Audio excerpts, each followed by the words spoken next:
we are live. Hello, everybody. Welcome back. Oh my goodness. Hi, friends. Wow. Hi, everybody in the chat. Hi, everybody from Instagram and TikTok and all the things. Hello. This is so exciting. Yeah, this is a new setup for us because we're all super chill tonight because Dude, big chill. Why the hell first not? half hours chill Q&A stream IRL whatever acronyms people use things. Yeah, the terminology, Kevin, is just chatting. I was gonna say, chatting. are we set in the just chatting thing, or we're Dungeons and Dragons? No, we're still Dungeons and Dragons because we're still talking D&D. Yeah, no, it's gonna be an interesting one tonight. Just like a lot of really cool stuff, diving into the Curse of Strahd campaign, really diving into your guys' characters a little bit, and like seeing some of the choices that you've made over the last year and a half, and exactly where things are gonna leave off and what we have to look forward to. Yeah. Oh boy. But spoiler warning. Sorry. Oh yeah. Spoiler warning. Right. So we do want to clarify that right out of the gate. This is a full-on spoiler warning for the Curse of Strahd campaign. If you are currently playing this, there may be some things that we talk about that are maybe spoilery. The nice thing about it, though, I will say as a DM, is that no two experiences in Barovia are the same. Right, your items are going to be in different locations. Your DM is going to run things a little bit differently. In my case, you guys having taken a look at the book now and having seen a lot of the changes that I made because I didn't like, certain incesty, rapey things. Yeah, I can't really fault you for taking that one. Yeah, well, no, there was a lot of stuff that I was just like, no, I'm not liking this. I like it to be that it's more of a protective vibe. So we'll talk more about that. Laptop in. I'll be right back. Yeah, go for it. Bye. But yeah, so we've got that coming up, which is super, super cool. But first things first, right out of the gate, before we dive into anything, we want to preview our new intro, courtesy of Mr. Jesse Shaw, which nobody outside of this group has seen before, and it's freaking awesome, and we're super freaking excited. Yeah. So, without further ado, dive on into it. Oh, here we go. We'll Here's see you our guys new back intro. here in 1 minute.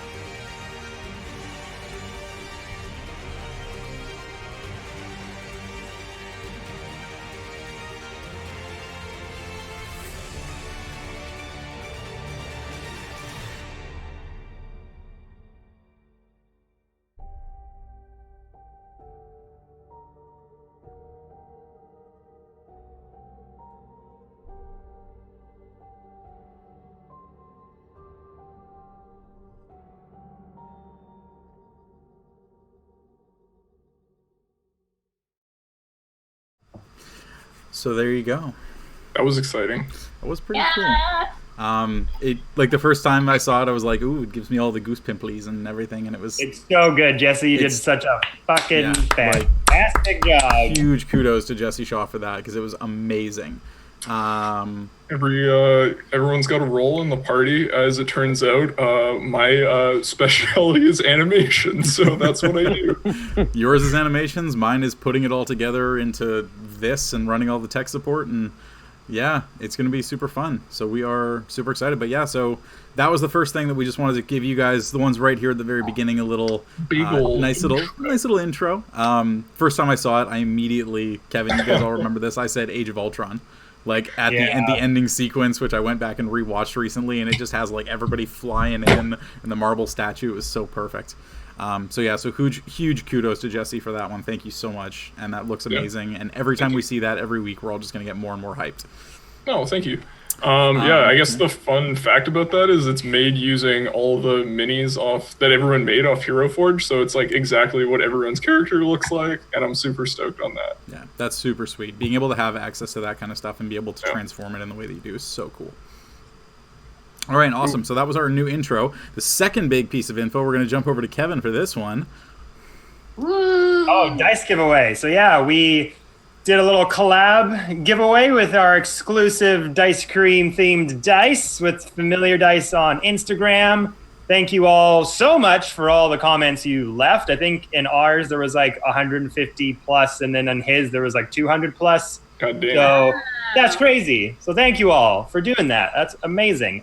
So what we did was I had Familiar Dice do a random pick from his comments, and then I did a random pick from my comments, and then he took both names and put them into a random picker. The showdown. So we have video of this process, so we'll show you his random picker first. All right, so his random picker is going to be right here. Nice and short little video. Oh, we got... Man, I gotta get this video, man. This is wild. Come on. Why is this not playing?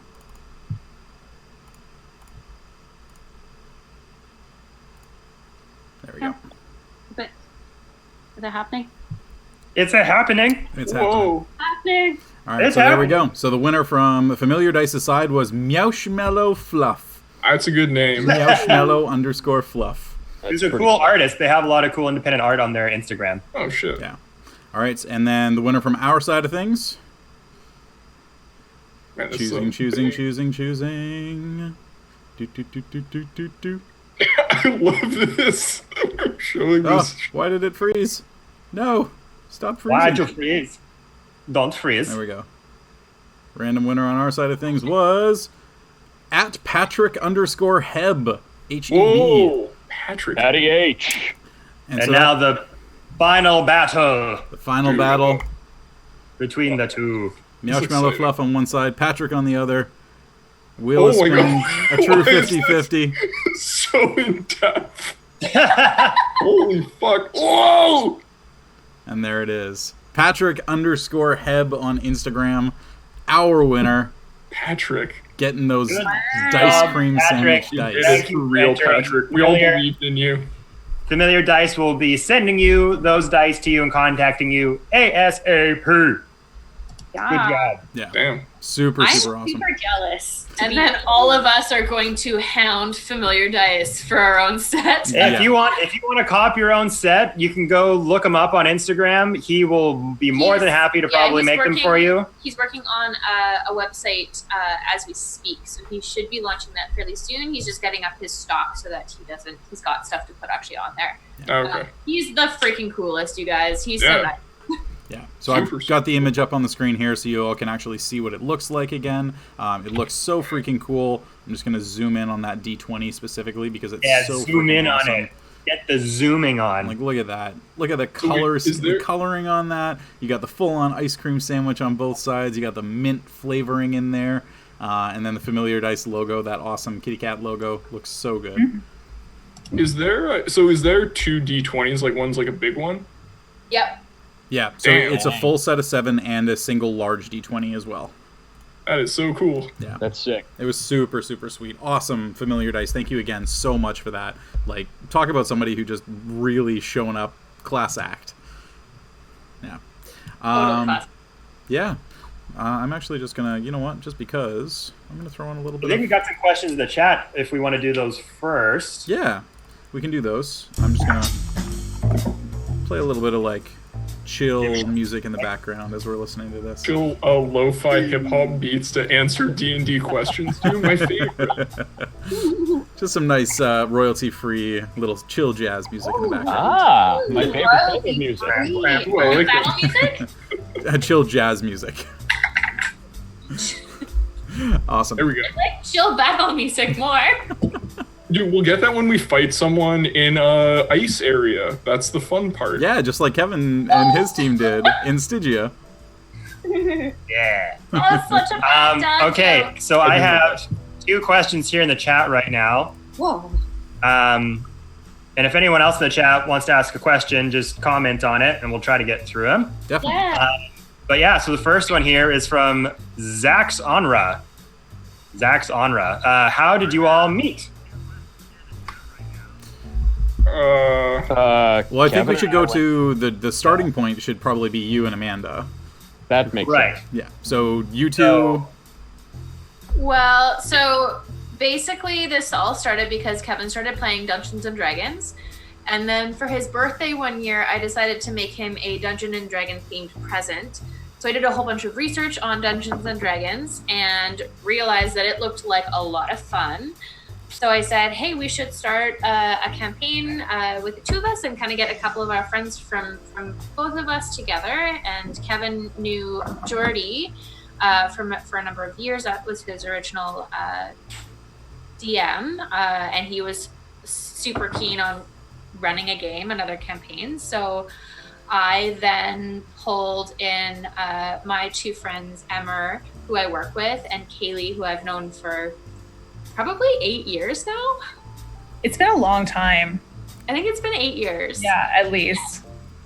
I was just kind of put out a call to see who of my friends was keen to join a long-term, like more committed campaign, and both of them were super stoked about that. So yeah, and then I'll let Kev talk about Yeah, so for me, I pulled two friends of mine, Jesse Shaw and Jesse Paula, because I just love having two Jessies around. So that was fun. J&J Incorporated. I was going to say we were working together, and it was like a staff party or something, and you were telling me about your birthday party or your like birthday thing, and you're like, oh yeah, it was like D&D themed. I'm like, oh shit, you play D&D? And you're like, yeah, dude. I'm like, oh, so do I. Yeah, we had worked together at a place called Mixed Media for a few months, for like 6 months or so. Yeah.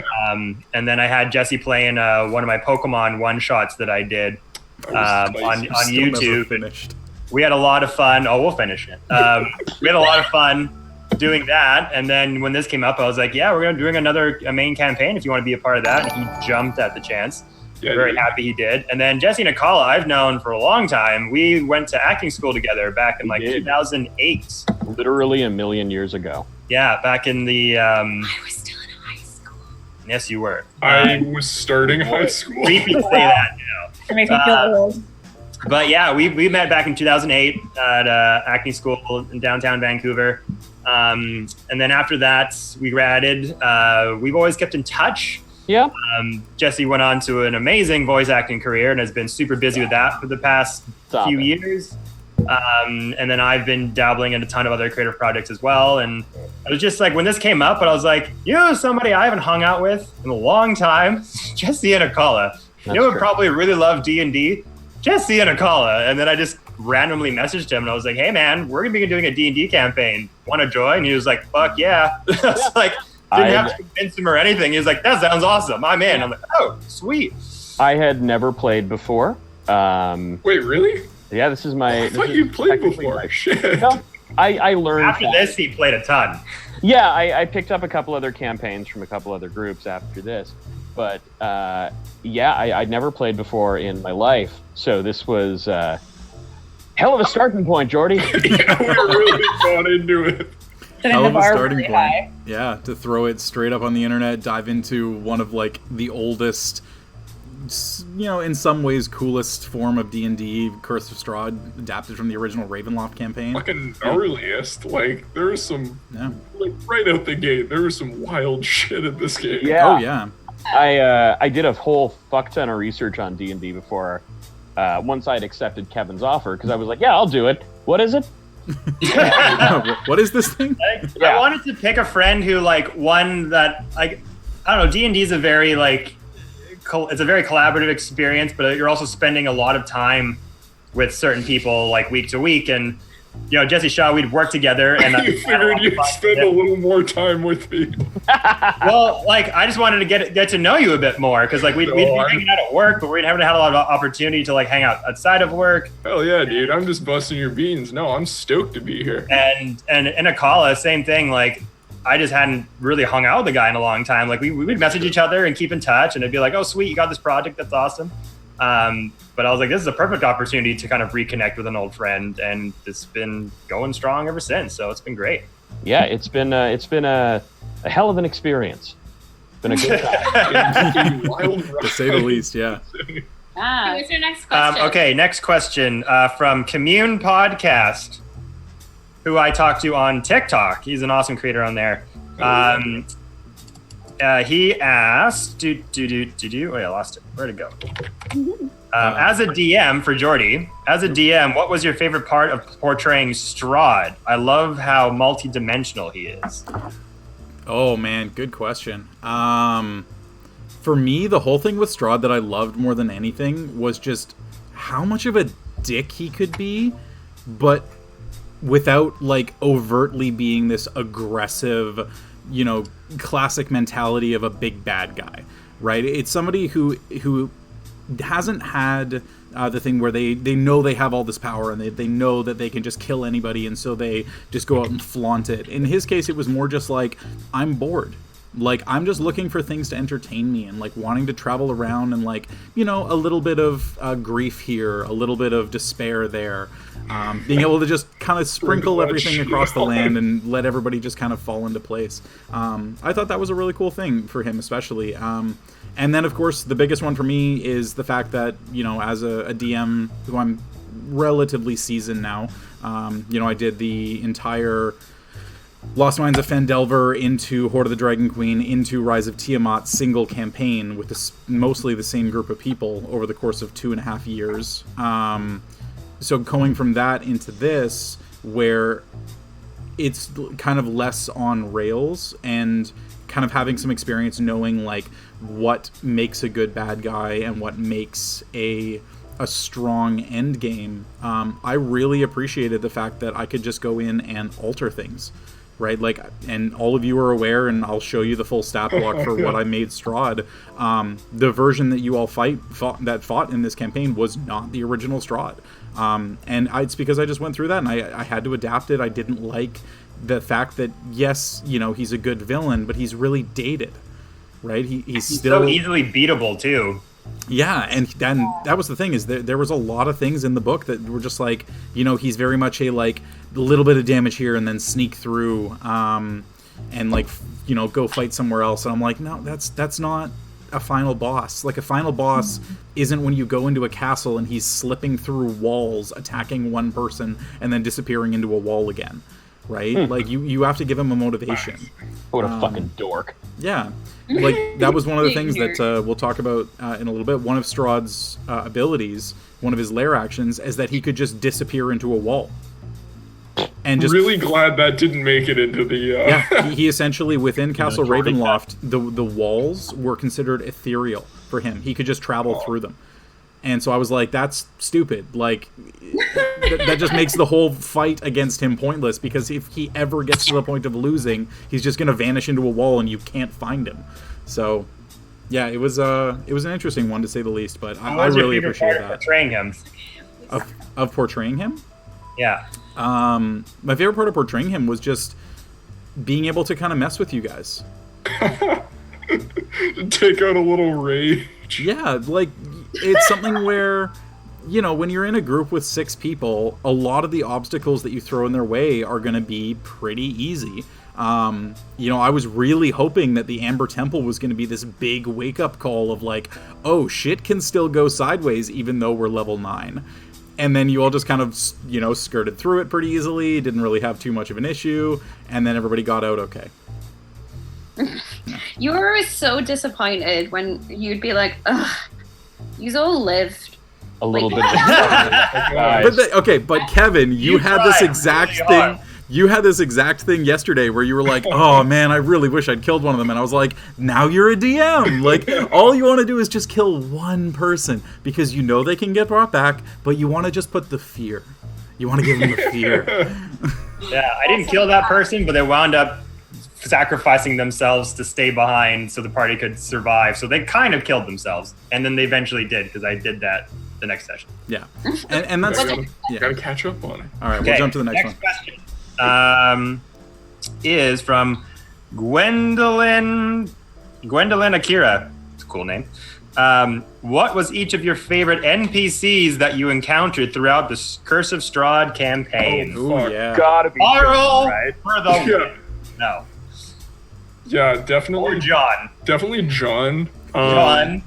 That, I mean, like jokes aside, Jordy putting John into the game, for anyone that doesn't that probably like I don't even know if we have footage of John like anywhere like on YouTube or anything. John was like the perfect like milquetoast character. Yeah. And I think I was the guy that ran into him, and I was so like it was like the first time we were in Vallaki, we're like, oh man, meeting all these like crazy characters like Blinsky and like Danica and the father and like all these like different guys, and I'm like, oh, I wonder what this guy's deal is. And he's just a guy, and he's just doing his thing. And it was such a great, like, oh, god damn it, not everyone here is special. There's just these random mooks. Yeah. I always thought Blinsky was a pretty cool NPC, just because there were so many threads tied to him on a wall behind us, being like, "Okay, no, this connects to Blinsky, so then this must mean this, which means Strahd is really a turtle." I don't know. It was kind of funny. Which means Strahd is really a turtle. Strahd is turtly enough for the Turtle Club, so. Turtle. Okay, who's everyone else's favorite character? We'll go around. So Amanda, who was yours? I really liked Madame Eva. And I have some questions about her when we get to like our asking questions, but I liked the character as like a tarot reader, fortune teller in a fantasy world. It was a really neat. Plus, that was kind of the first like other character that wasn't kind of like, this is the character that you have to go and talk to. Like when we went to Virgo Masters, that was kind of like we were kind of on rails. So I really liked that as like the first, like, oh, this is a character that might have information for us. And it was just a more like, I was just more intrigued at that point. Yeah. Not that I wasn't intrigued before, but I just, she was a cool character. Nice. That was cool as hell how like that, because it like at the time it didn't seem like it was a huge deal, that encounter with her. But then like that leads the entire story from there on out. And when you're going into it, you're like, oh, this is just a person I'm going to talk to. Yeah. That was so cool. My favorite was the butler of the Virgo. Oh my god. What's his name again? Charles. Oh my! Charles. Every time we talked to Charles, I just had a big, dumb smile on my face, and all your reactions going like you, like this De Niro like face that you always put on every time. Phenomenal. That was an awesome one. All right, Inakala, what about you? Boy, I have a couple. I loved how infuriating Vilnius was. Oh my god, yes. What a dream he was. He was just the worst. He was a piece of work, that guy.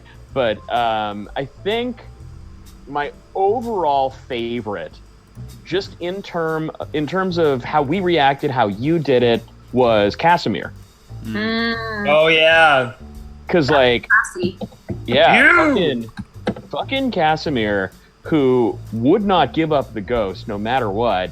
Like, the level of depth to the character I thought was really interesting, and how he was still so relatable and so likable after just being such a pain in the ass, I think, really brought him home for me. Awesome. Let's jump down. Kaylee, what about you? I was going to say Casimir as well, especially now reading about maybe what was in the module. I don't know how much you took actually into the game or not, because at this point it's kind of, well, I'm sure we'll have that discussion.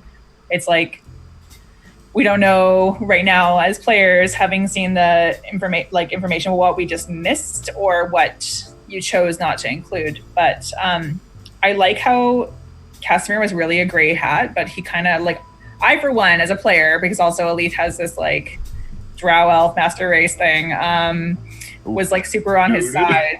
But I was also going to say I thought it was really cool that you included Kai. It was great to have an NB character in game. That was really great. I like seeing that in this world like was just a normal thing that people were like, no one was freaking out or anything like that. That was awesome. Yeah. And they were a cool character that we kept kind of having this connection with, especially. Yeah. Sorry, Emma, I don't mean to step on your toes. Maybe you were going to say the same thing, but it was just neat to see them in the Vallaki, and that we could sort of keep up a that they were just like a cool NPC who didn't have any magic powers, but who was just super capable and like just there that we kind of connected with. Yeah. Yeah, I was going to be like totally Kai. Yeah. You can elaborate on that. Like, Yeah, because I think kind of having like other non-binary characters within the game was really like super important to me, and it was like I remember kind of like approaching Jordy being like, "Hey, are there going to be any non-binary characters?" And you were like, "Yeah, I have one plan." Like, I was like, "Oh fuck!" And you were clearly just like, "Damn it!" I was like trying to like surprise you and surprise, and I was like, oh, crap. It was that really funny moment, I'll admit, because I actually remember that conversation, and I specifically remember that the festival was happening the next week.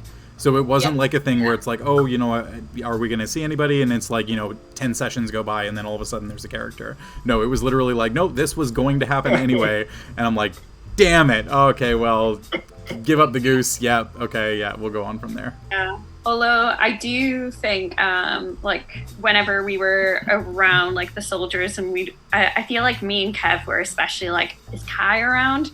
But I think Jordy deliberately tried to not have Kai around too much in fear that I would like try and romance another NPC. That's so fun. No, that wasn't the reason at all. Oh my goodness. Oh, wow. What was you could have gone for? No, being rejected by Irina was like hard. Oh yeah, no. Okay, well, actually, we can touch on that. I'll come back to that in a sec. Jesse, who was yours? Okay, so kind of like obviously all the characters that everyone else has mentioned, so I'll say one that no one has. Fucking Ismark. Oh. In that, like, okay, so all these characters, like, you're in this world where, I don't know, it was just how he responded to getting somewhere and being comfortable and just being this guy that we constantly ran into, having a great time, just progressively getting more and more, I don't know, just kind of like unwound. I really enjoyed that. And it was nice. But yeah. He was really meant to be like a foil to the rest of the world, where he had grown up in all of this sadness, being a burgomaster's son who could never enjoy any of those things, and going to a village where the burgomaster's kids and wife and everything were treated with lavish luxury and given anything that they wanted. As soon as he got in the good books of that burgomaster, he finally got to reap the things that he never got when he was living in the village of Barovia.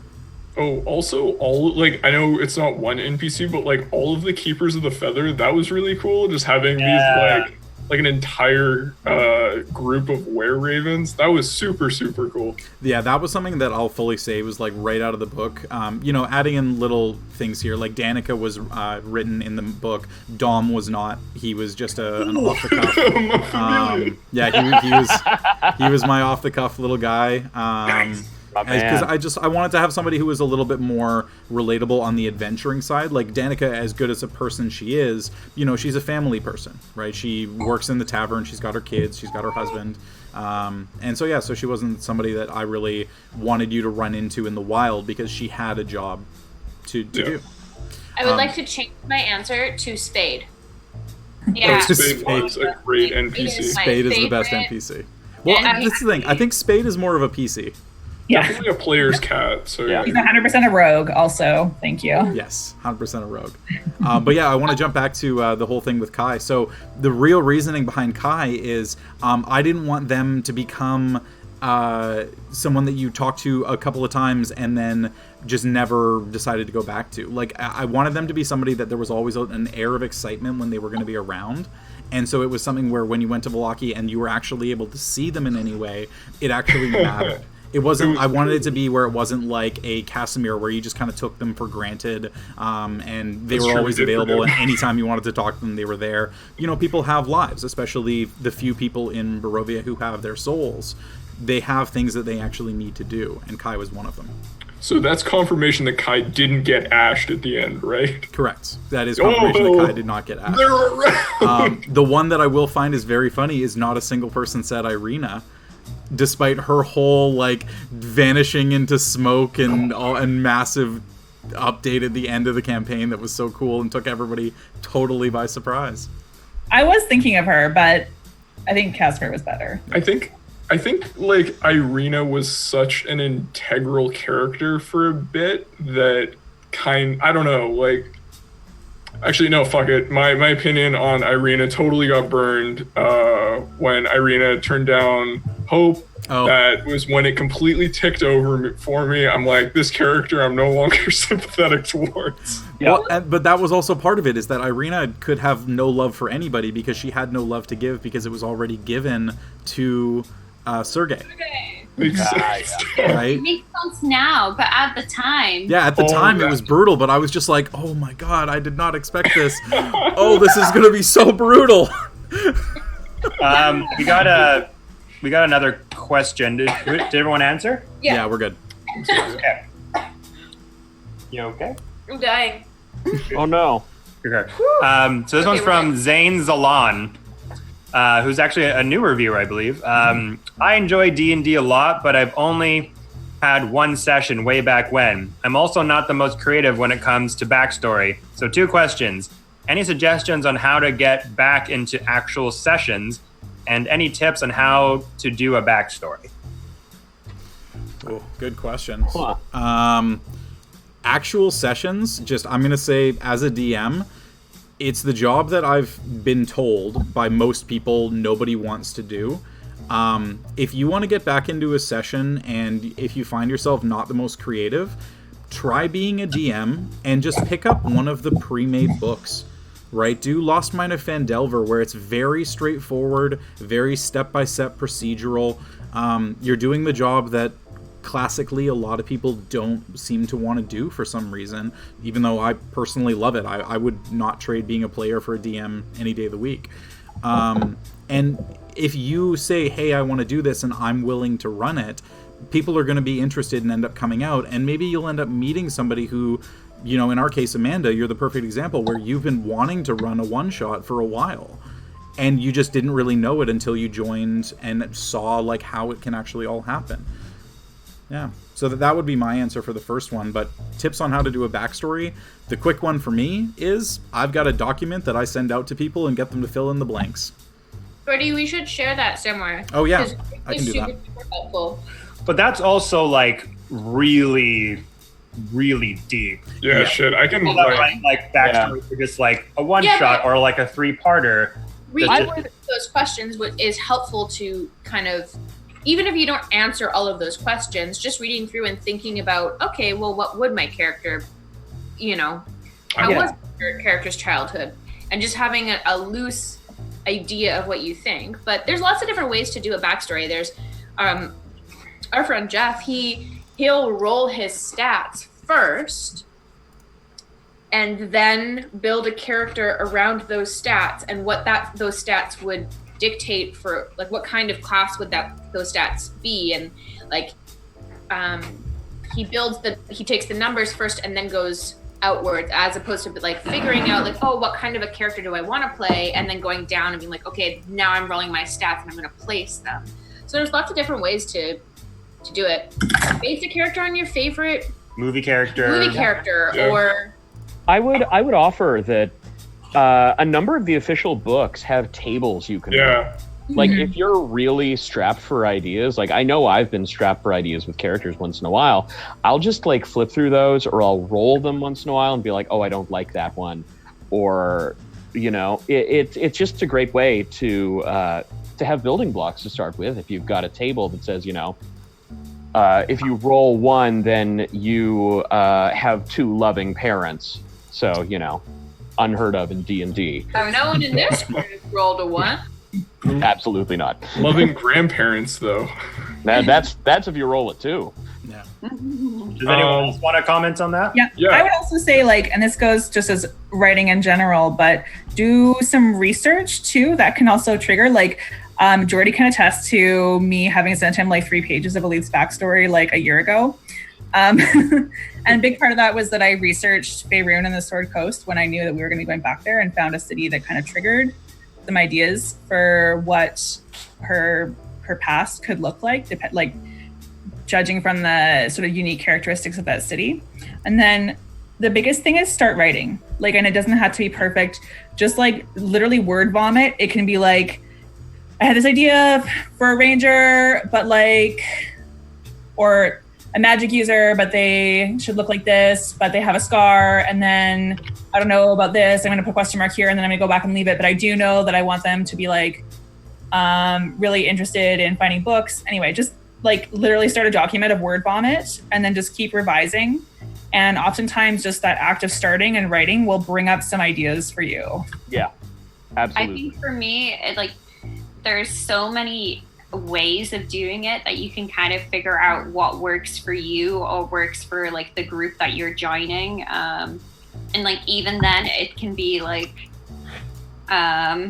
ignoring some of the suggested rules and just being like, all right, these are I'm gonna be non-binary and have like a single name like Cher. That was my idea. Hell yeah.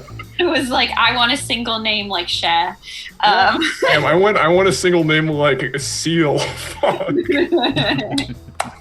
I think too, like something to keep in mind is this is just improv with math, you know? Oh, yeah. Like if you come up with a character backstory and like you will come up with whatever fucking character backstory you want, and a good DM will know how to work that into what you're doing. You know? Don't feel constrained because, you know, you feel like your idea isn't original enough or your idea isn't, you know, maybe it's too cliche, which is the first one, just in different words. But, you know, just try shit. And if it works, it works. If it doesn't, it doesn't. But you have full freedom. I think one thing, like if we're just gonna, I don't know if we want to wrap on this point, but one thing that like I'd really recommend for someone that hasn't maybe made a character or made a lot of characters is when you're giving them a backstory or giving them a motive, give them a reason to be working with other people. Because like if you write some like edgy character that like has absolutely no reason to be like banding together with people, or some like, I don't know, bunk ass, like, you know, Joker character. Like you can take, it's like, okay, I want to, you know, you can take ideas from that, but give them a reason and a motive to kind of work with other people. And I think that makes them like all the more engaging. And it really helps to like a lot of the time, the character, like you can start a session with like not a super developed character, and through the conversations you can have with other characters, then develop your character. And I think in a lot of cases that's almost more exciting because it happens at the table. Yeah, I couldn't agree more. Cool. Awesome. Okay. All right, on from there. Okay, it's Gwendolyn Akira again. Jordy, I've really enjoyed watching your DMing throughout the Strahd campaign and was wondering what your biggest tip is for DMing in general. I'm a decent DM myself, 14 sessions into a homebrew campaign, and I'm always looking to improve. Damn. Well, first off, kudos to you. Homebrew is something that, you know, I'll adapt an existing campaign to my liking a little bit more. But I'm only now really diving into homebrew. So first off, you're already ahead of me in terms of writing homebrew stuff.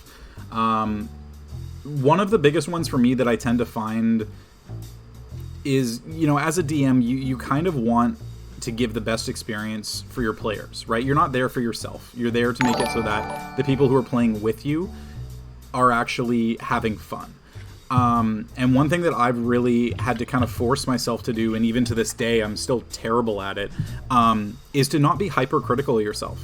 I keep going back to that Strahd fight. I'm not gonna lie, like seeing so many different things that I could have done differently, that could have made it more of a challenge, that could have made it more interesting in my eyes. But then knowing and getting the reassurance from all of you that it was, you know, exactly what you were looking for. That was the big final fight, and you never really felt like it was something where you could have taken a step back and been able to just be passive for a round. Like you had to actively be a part of it in order to really know what you're doing. And just kind of take solace in that and be happy in the fact that you're writing a story that even if it's not up to what ridiculous standards you create for yourself, it's going to be awesome for your players because they're going to appreciate just being at the table. Yeah. Yeah. Oh, and make NPCs have funny voices because everybody loves funny voices. funny voices are fun. Yes, they do. Awesome. Yes, they do. Do we want to save like general D&D ones for maybe the end? Well, no, there's only a couple more. Okay. This one's from Jordy to Jordy. How crazy that you were able to get that last question in there. Oh, I know. Jordy, from Jordy to Jordy.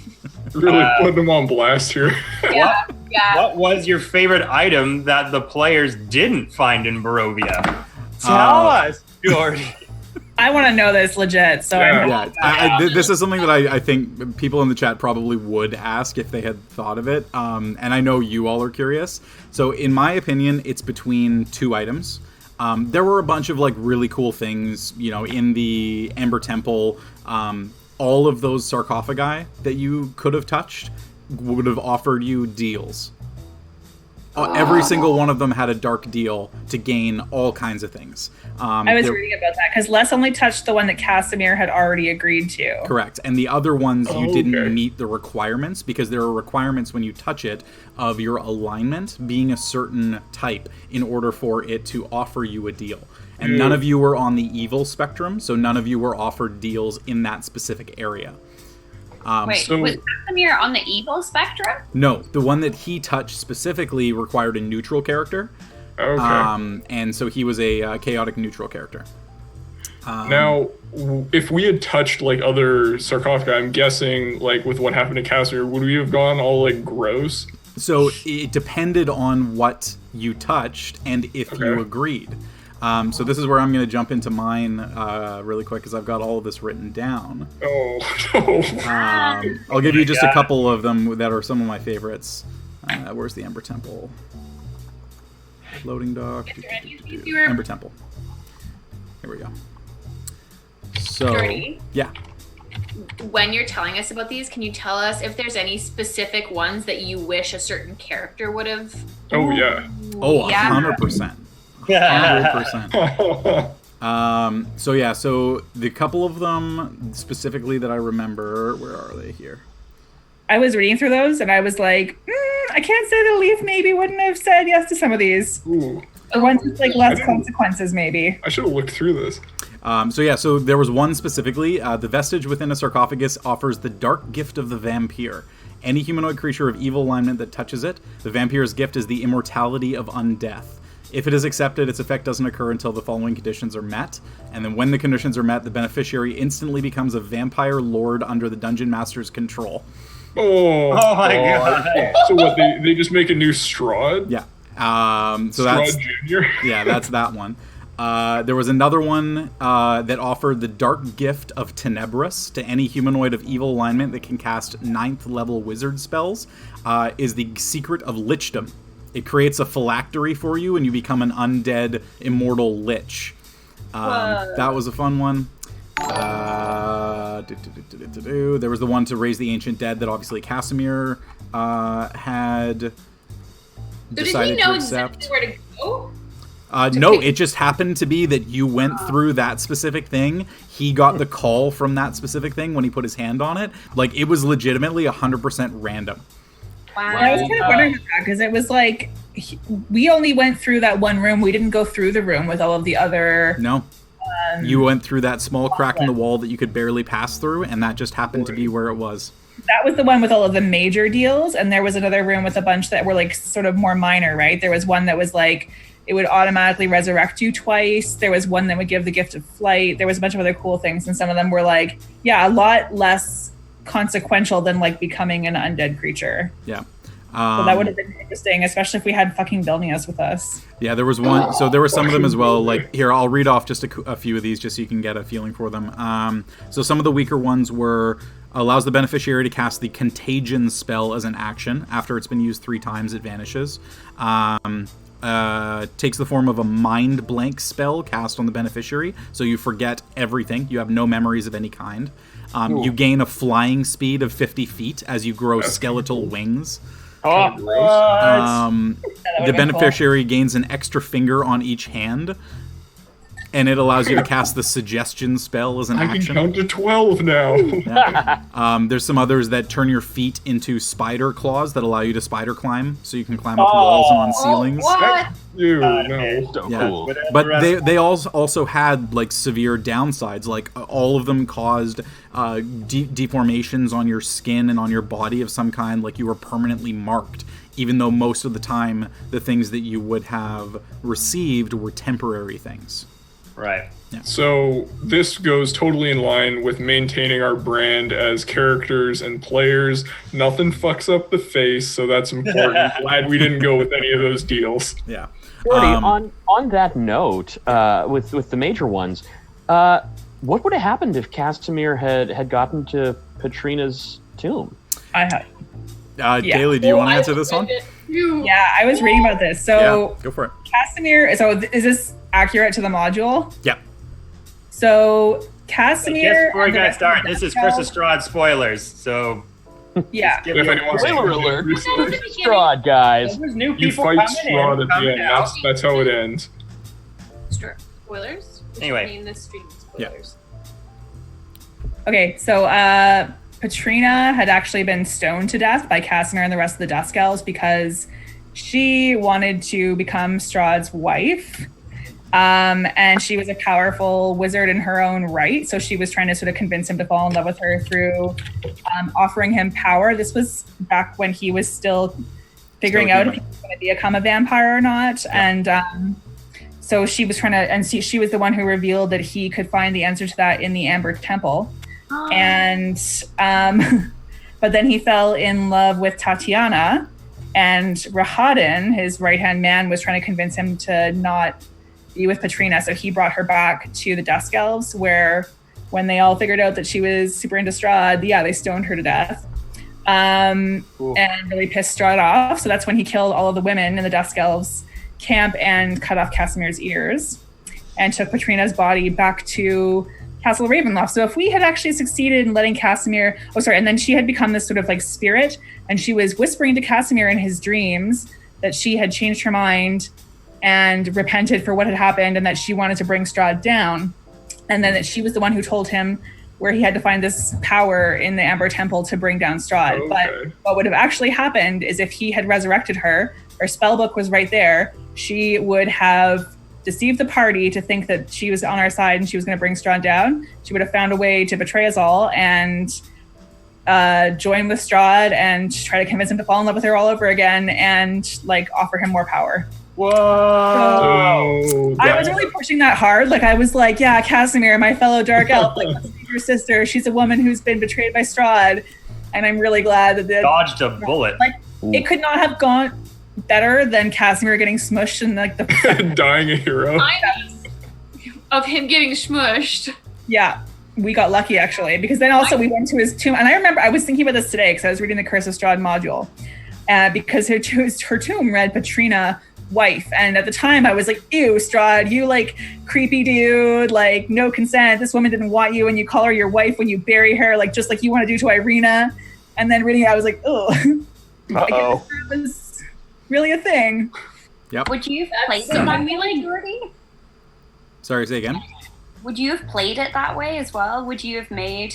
So this all goes back to one thing that Cool. when Casimir was telling this whole story about Patrina, a couple of you rolled insight checks. He beat you with deception. He lied the whole time. He wanted himself to be portrayed as the savior of his sister. He wanted to rewrite his own history of what they had done and allow him to bring her back to repent for what he had done. Hashtag cancel Casimir. Yeah. I feel a little bit weird about how I ended that, where I was like, he was a hero. He like, here, Dusk Elves. But it's fine. Elise didn't know. She still doesn't. She still doesn't know. For all We you still know, celebrate that Now we can hold our own Yeah. Casimir over party. All right, I got another question here. Yeah. Wait, is Jordy, are you done? Oh with no, sorry, the- I'm not done. I'm going to go back to that original question. So, favorite item. So in the Amber Temple, there was a decent amount of stuff, but quite honestly, my two favorite things that I wish you guys had found, one of which, just because it's fucking cool factor, there was a glider set of dragon scale wings. It's literally a glider that you can ride on, jump off a high cliff, and float down. And it was sealed inside the tombs in Ravenloft. But the biggest one, which I'm going to send you guys on Slack right now, because this was one that was inside one of those tombs as well. That again, had you picked the right tombs, maybe you could have found it.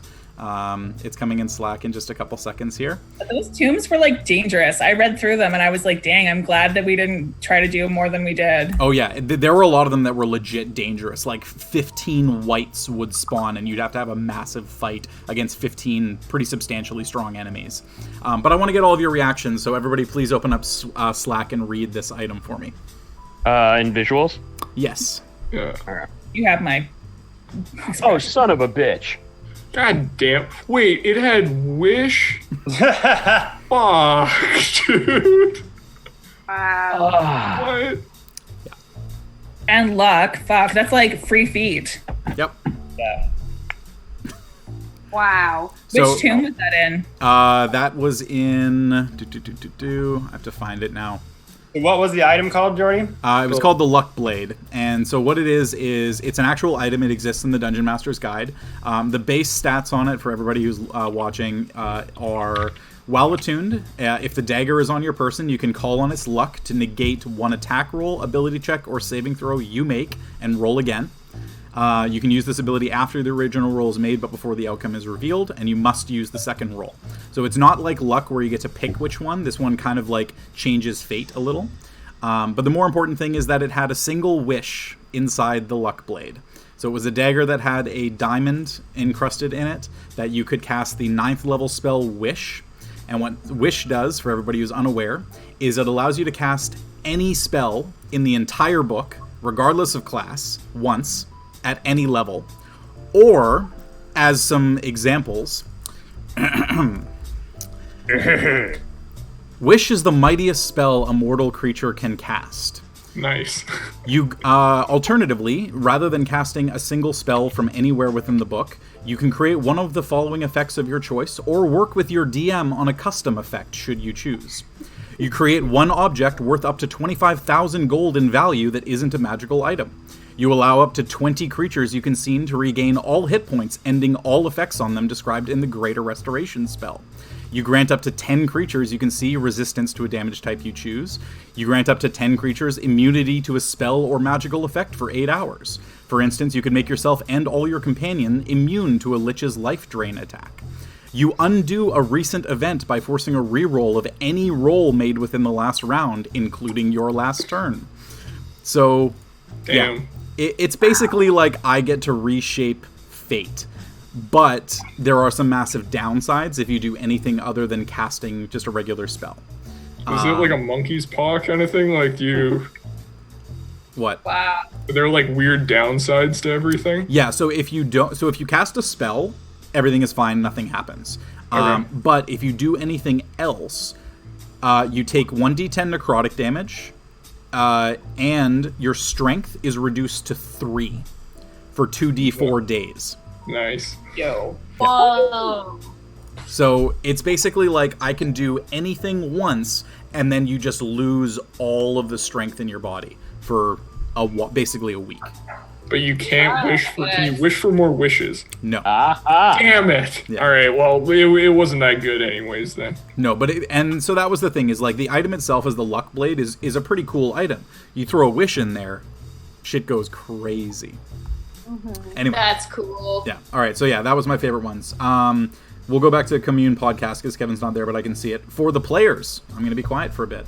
Based on your experiences in Barovia, for each of you, what is one piece of knowledge you'll take to the next adventure? So I would say maybe this would be for your characters, maybe, or for yourselves. Up to you to interpret. Characters. Is anyone set on theirs, ready to go? If you got it, go. Yeah, I'm just thinking on that one. I think Allura will take away. I know what mine is. Never trust the children. Never trust the children. Never trust the children. Mine is high risk, high reward. Trying to do things that might not be the best thing to do at the time, or like, you do this, you might die, but that chance of doing something so fucking crazy, or like doing something that seems like it won't succeed, and then you do that right roll, or you say that right thing, and then it does. Like my favorite moment still of the whole campaign is when I fought that hag and just grabbed her and did like a jumping suplex. pile driver Oh, that was off of her little floating shippy thing there. And that could have just killed me. Like, I could have died, but the way that it worked out, like getting in that thing, grabbing her, jumping out, was awesome. So definitely high risk, high reward for me. I think now that I've thought about it, I think the big lesson that the old doc's going to take away from Barovia is that anything can be twisted the way that it needs to be twisted. I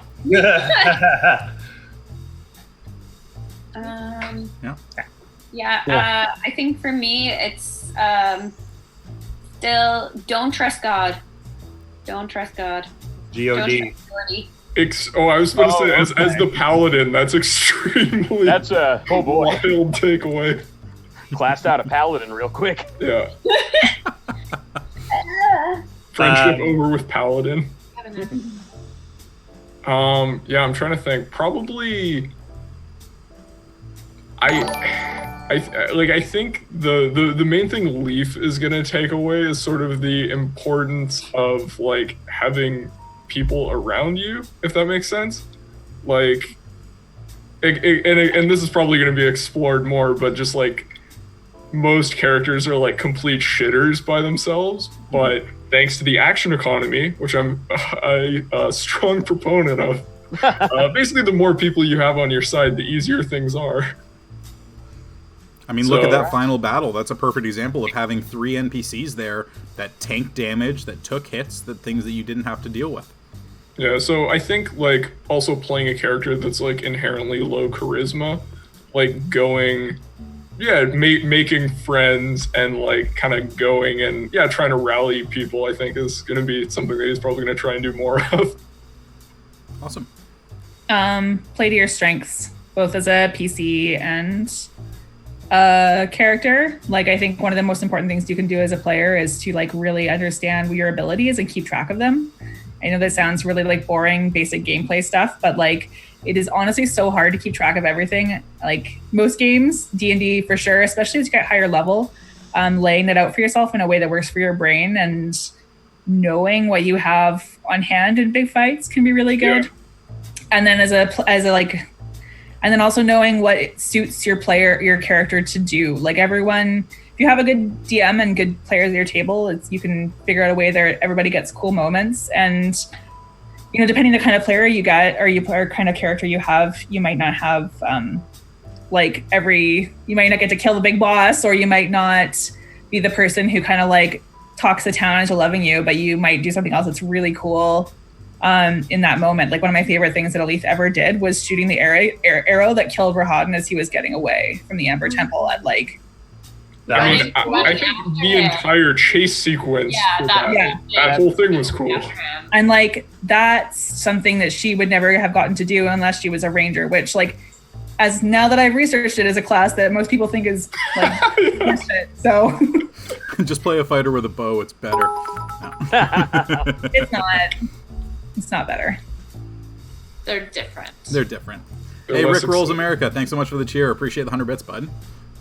Yay! Thanks in the chat for that. Okay, so we all good? Did we get everyone? I think so. I think so. That was everybody. So this is Birds and Bones, which I think is someone in this group. Why do we gotta put we're astroturfing right now? Were there any big secrets you had planned that the party didn't find, Jolie? So big secrets that I personally had planned? Not really. Overall, you did pretty well. There were a few things that, didn't really get touched on, I think just partly because of time and you felt you were strong enough, which you were. The Mad Mage of Mount Baratok would have been kind of an interesting thing. There was a whole spelunking adventure around to the other side of the lake that you could have done to have an interaction with him. But there wasn't any really big payoff for that, so it wasn't a particularly important thing. Was he a character that would have helped us? No. So his whole thing, I'm actually going to pull this up because I actually have to remember. Yeah, I actually wasn't sure if he really existed, and then I was reading the module and I was like, oh. He actually is. Yeah. So his thing is very small. So there's an elk standing on a rocky spur about 60 feet away, and then suddenly it turns into a man in tattered black robes. His hair and beard are long, black, and streaked with gray, and his eyes crackle with eldritch power. He has had a mind blank spell cast on himself, so he doesn't remember anything. And essentially, if you had been able to undo the mind blank effect, he would have been able to give you food and sanctuary away from Strahd, and free to take a short or long rest, and that's about it. The only thing is that he technically could have been your ally. He was one of the options who could have been your ally, or any of the treasures also could have been with him. So the Sun Sword, etc., all could have been with him. And he is... I just have to remember here.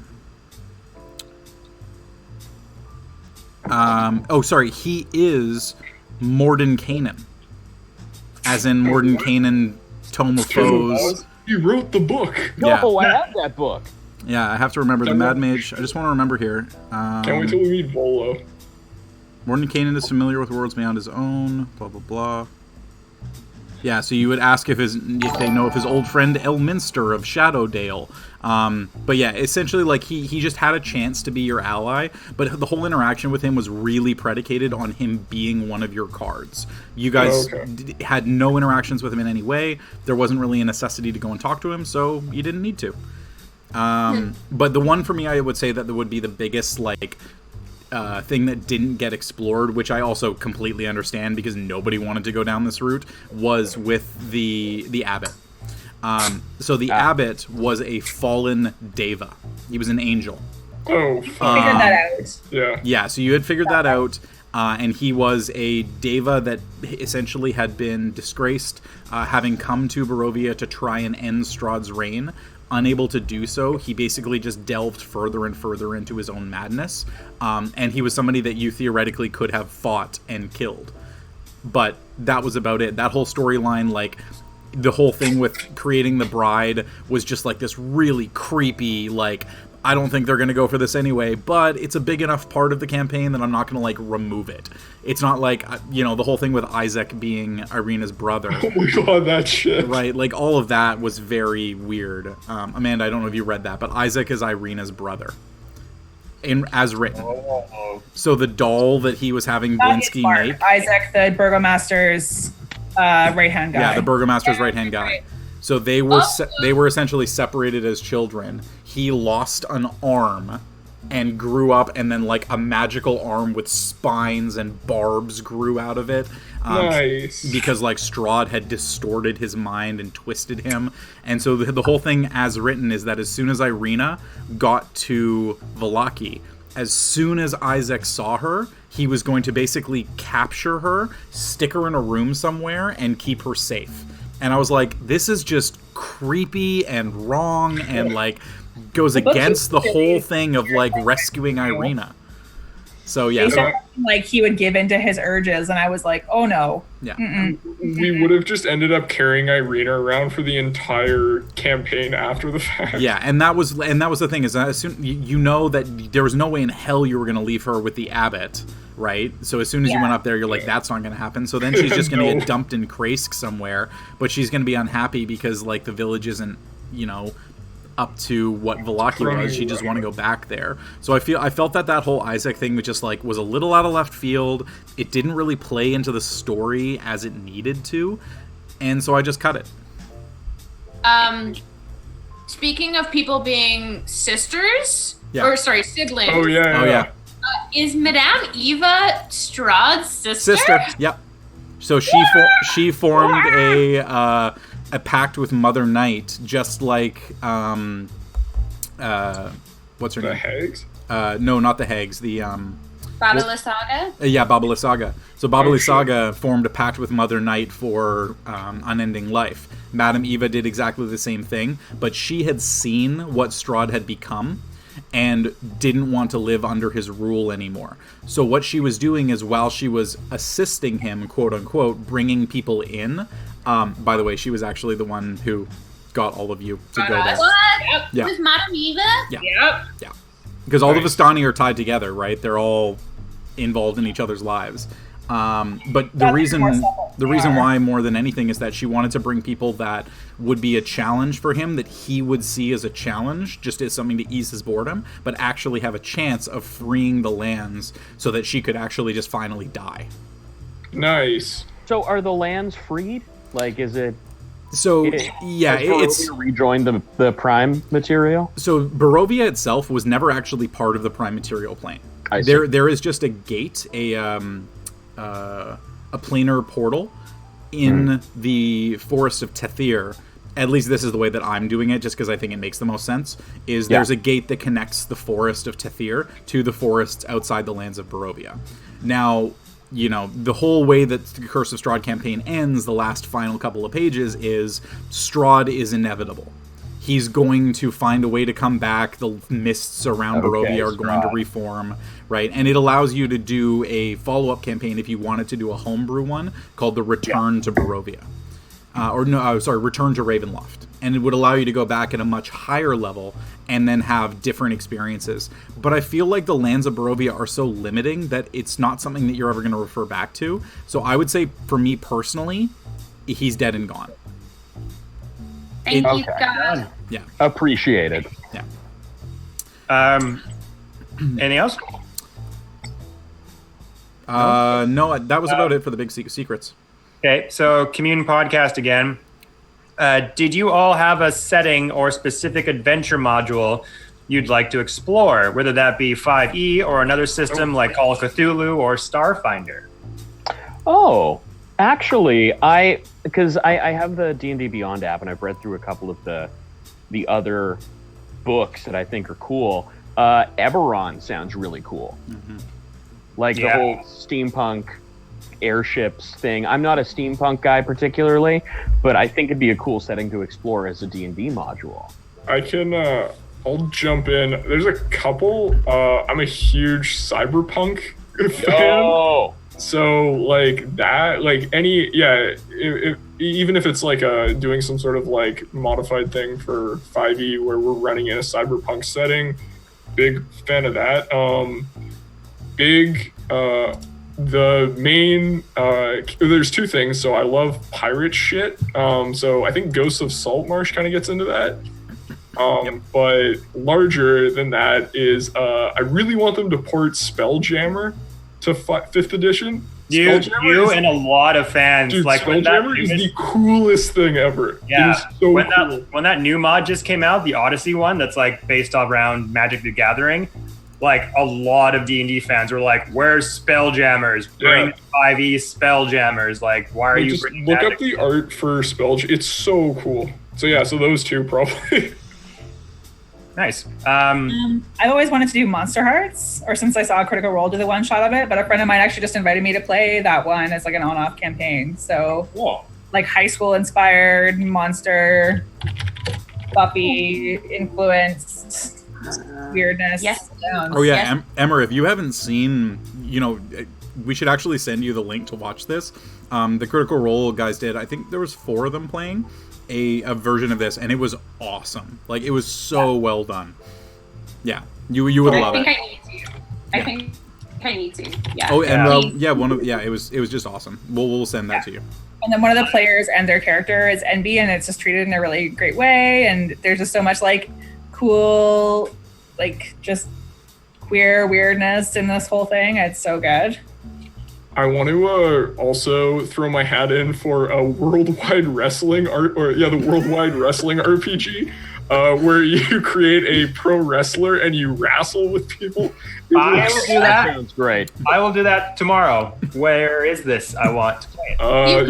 Stop doing this right now and then play that. I would make a great Vince McMahon. I would run my own corporation. Please Put no. all the best. Anyone but Vince McMahon.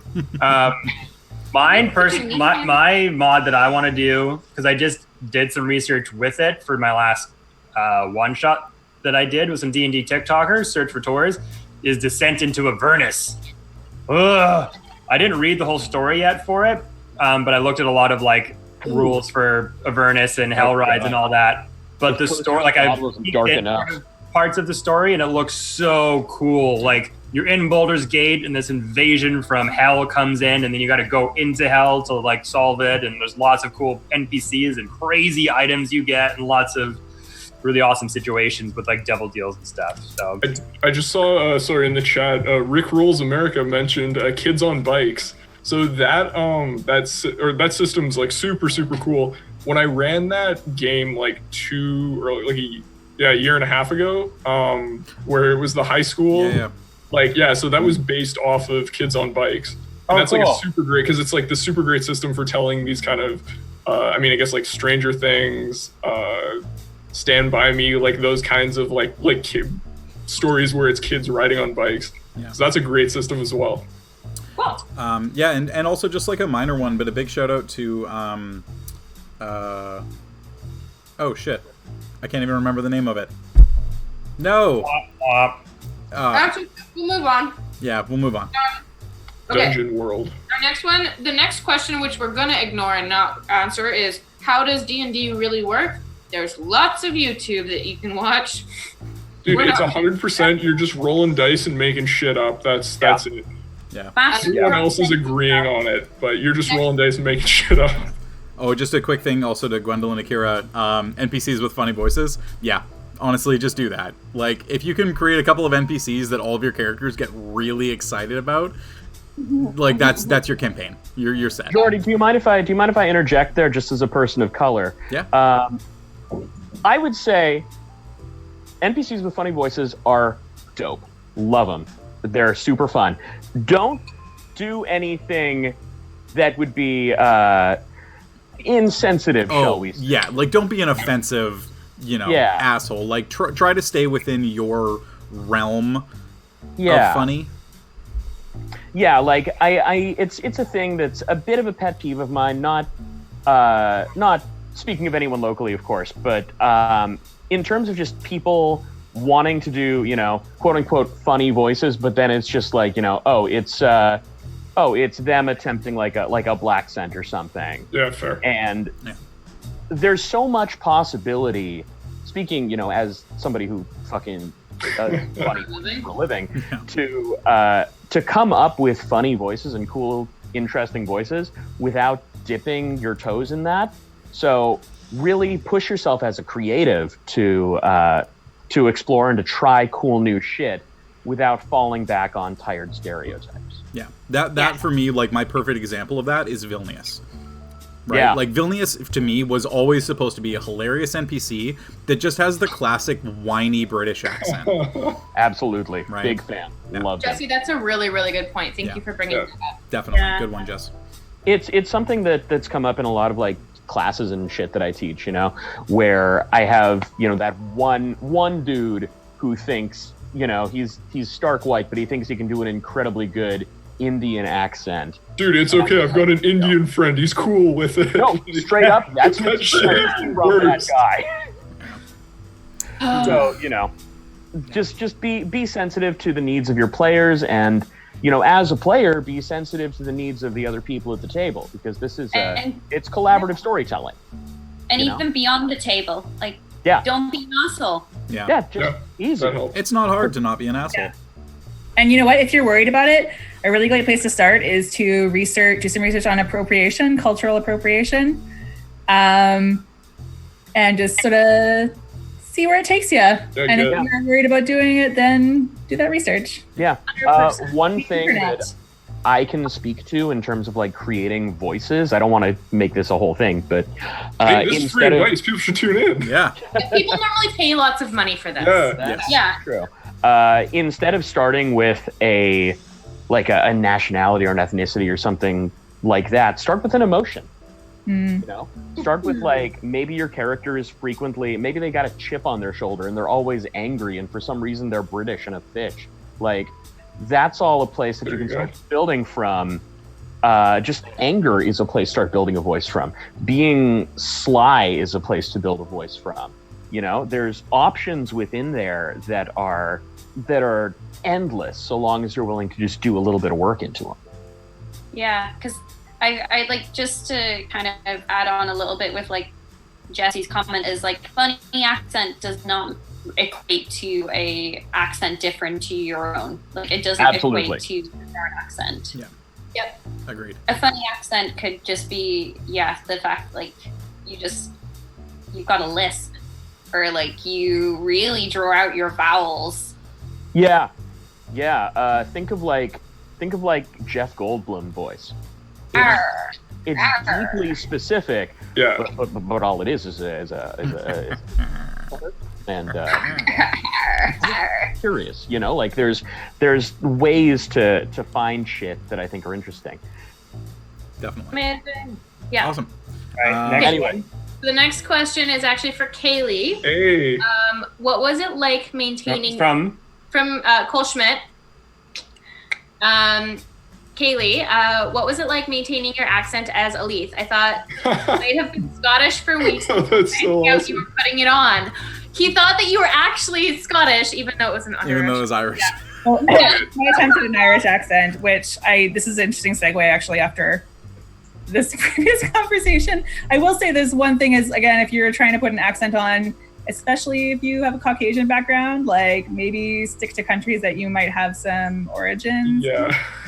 It's a safe bet. I'm not saying it can't be done, but if you want to play it safe, but you want to try an accent on, do that.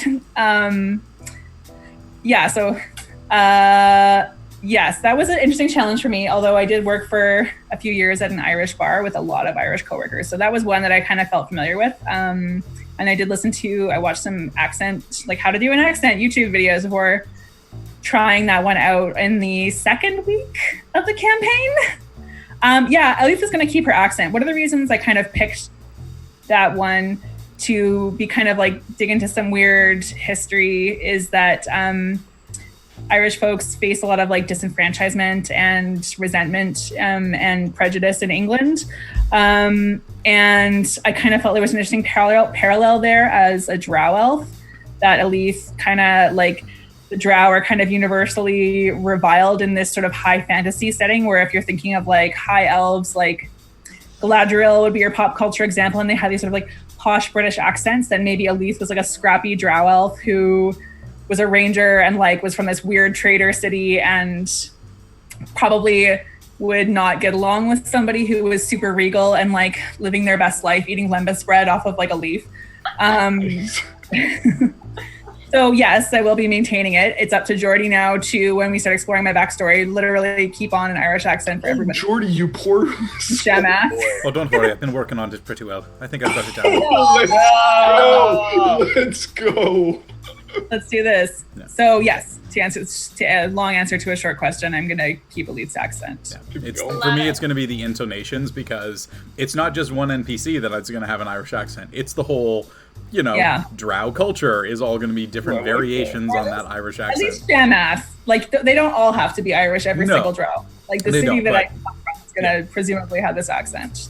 The other thing as well is there's lots of variations in the Irish accent. Like Irish people can tell like when someone's Northern Irish, or they can tell when someone's posh Irish. Right. And thanks for touching on that. I meant to say that it's like there is a big difference between regional accents, and I don't mean to be like if you Irish, I'm sorry, I'm butchering this. Like there's a big difference between like Cork and Dublin even. And I'm just trying to do my best to like keep it somewhat consistent in the way that so I'm sure I'm pulling some wrong things, but I think it's an important thing to acknowledge is that like not all Irish accents or all cultures are like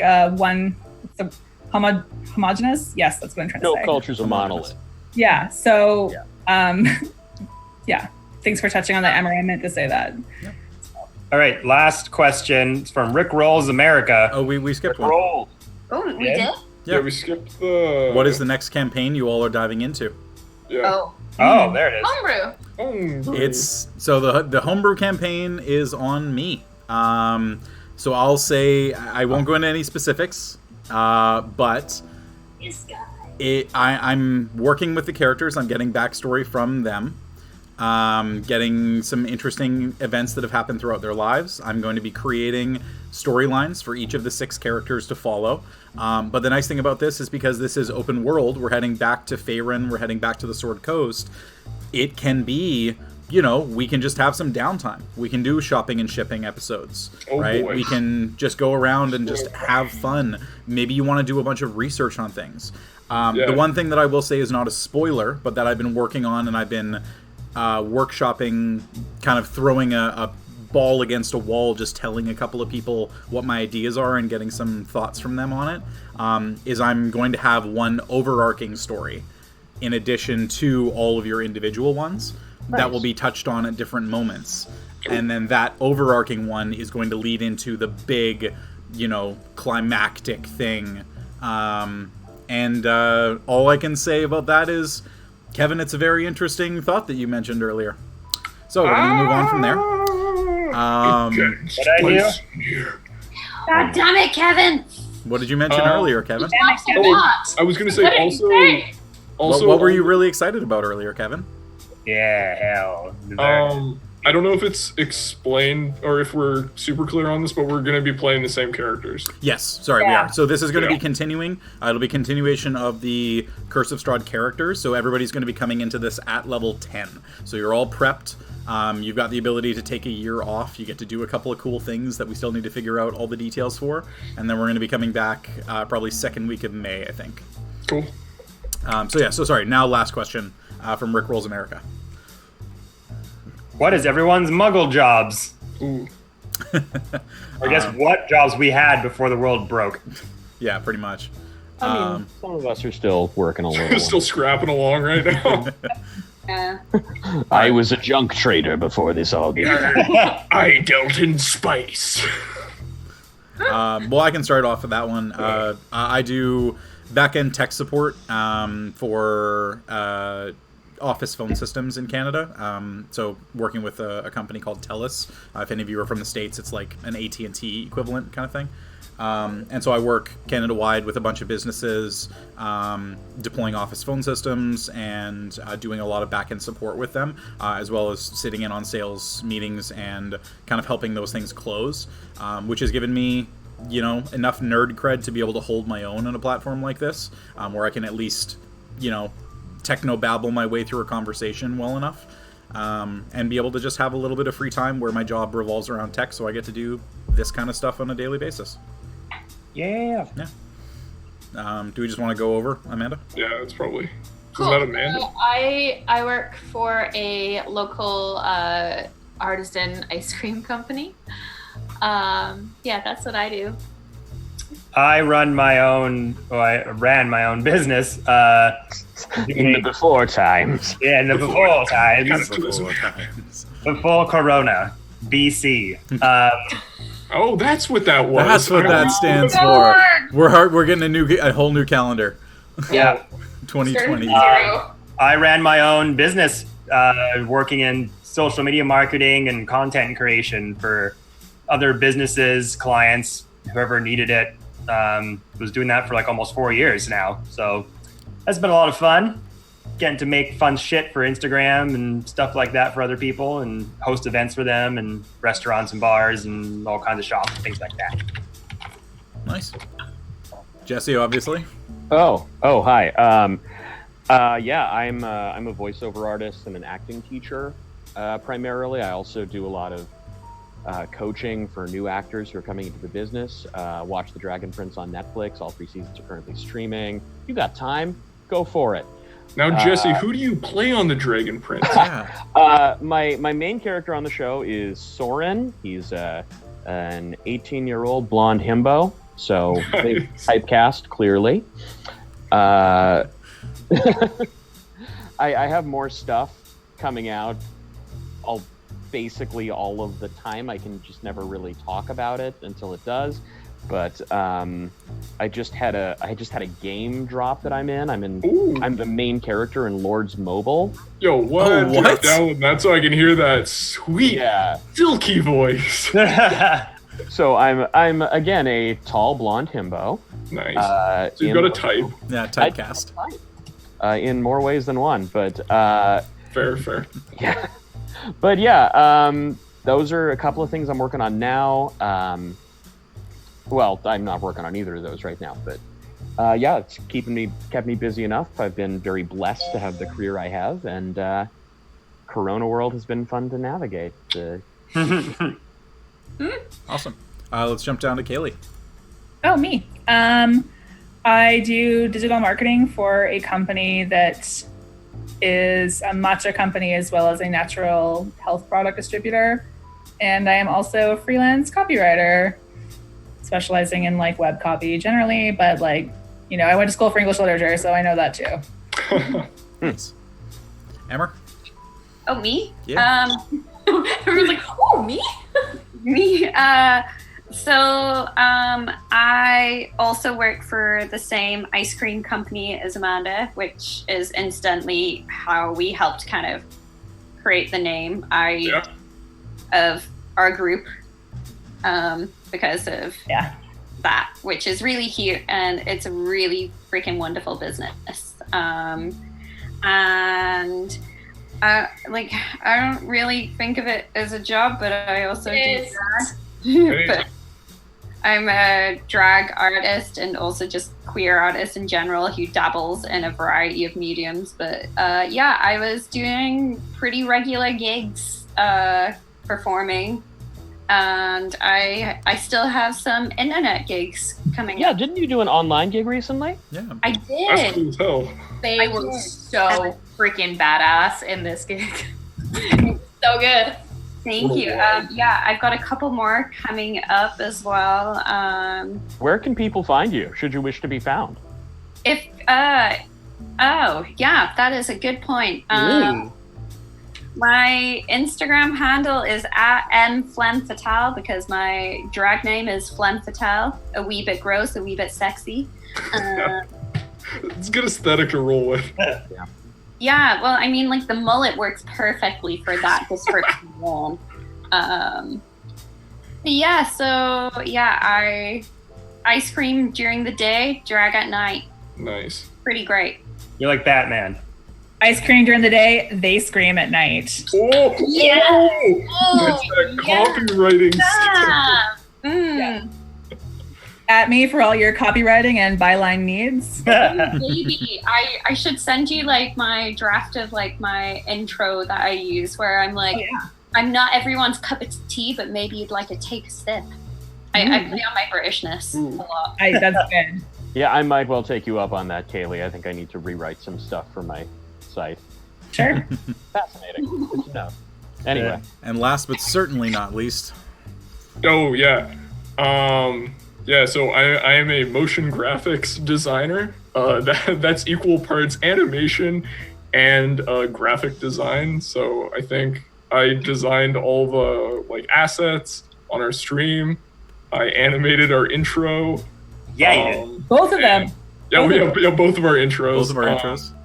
Yeah. But yeah, no, like day to day I do basically like clients. I freelanced for a while. I work in an agency right now. It's been really good. They've kept everyone afloat during the during all of this season. I've been I did some work for like Sony. I've done some music videos. I've done some like super small scale like local stuff. It's really cool to kind of like have a range of clients. And if anyone likes animation and design, I really recommend you get into it because I sit here all day and that's what I do. There are worse things. Yeah. And this last question is actually kind of cool because I've been thinking about this for a while. It's from Gwendolyn Akira. Do you guys plan on going to any sort of conventions together after everything blows over?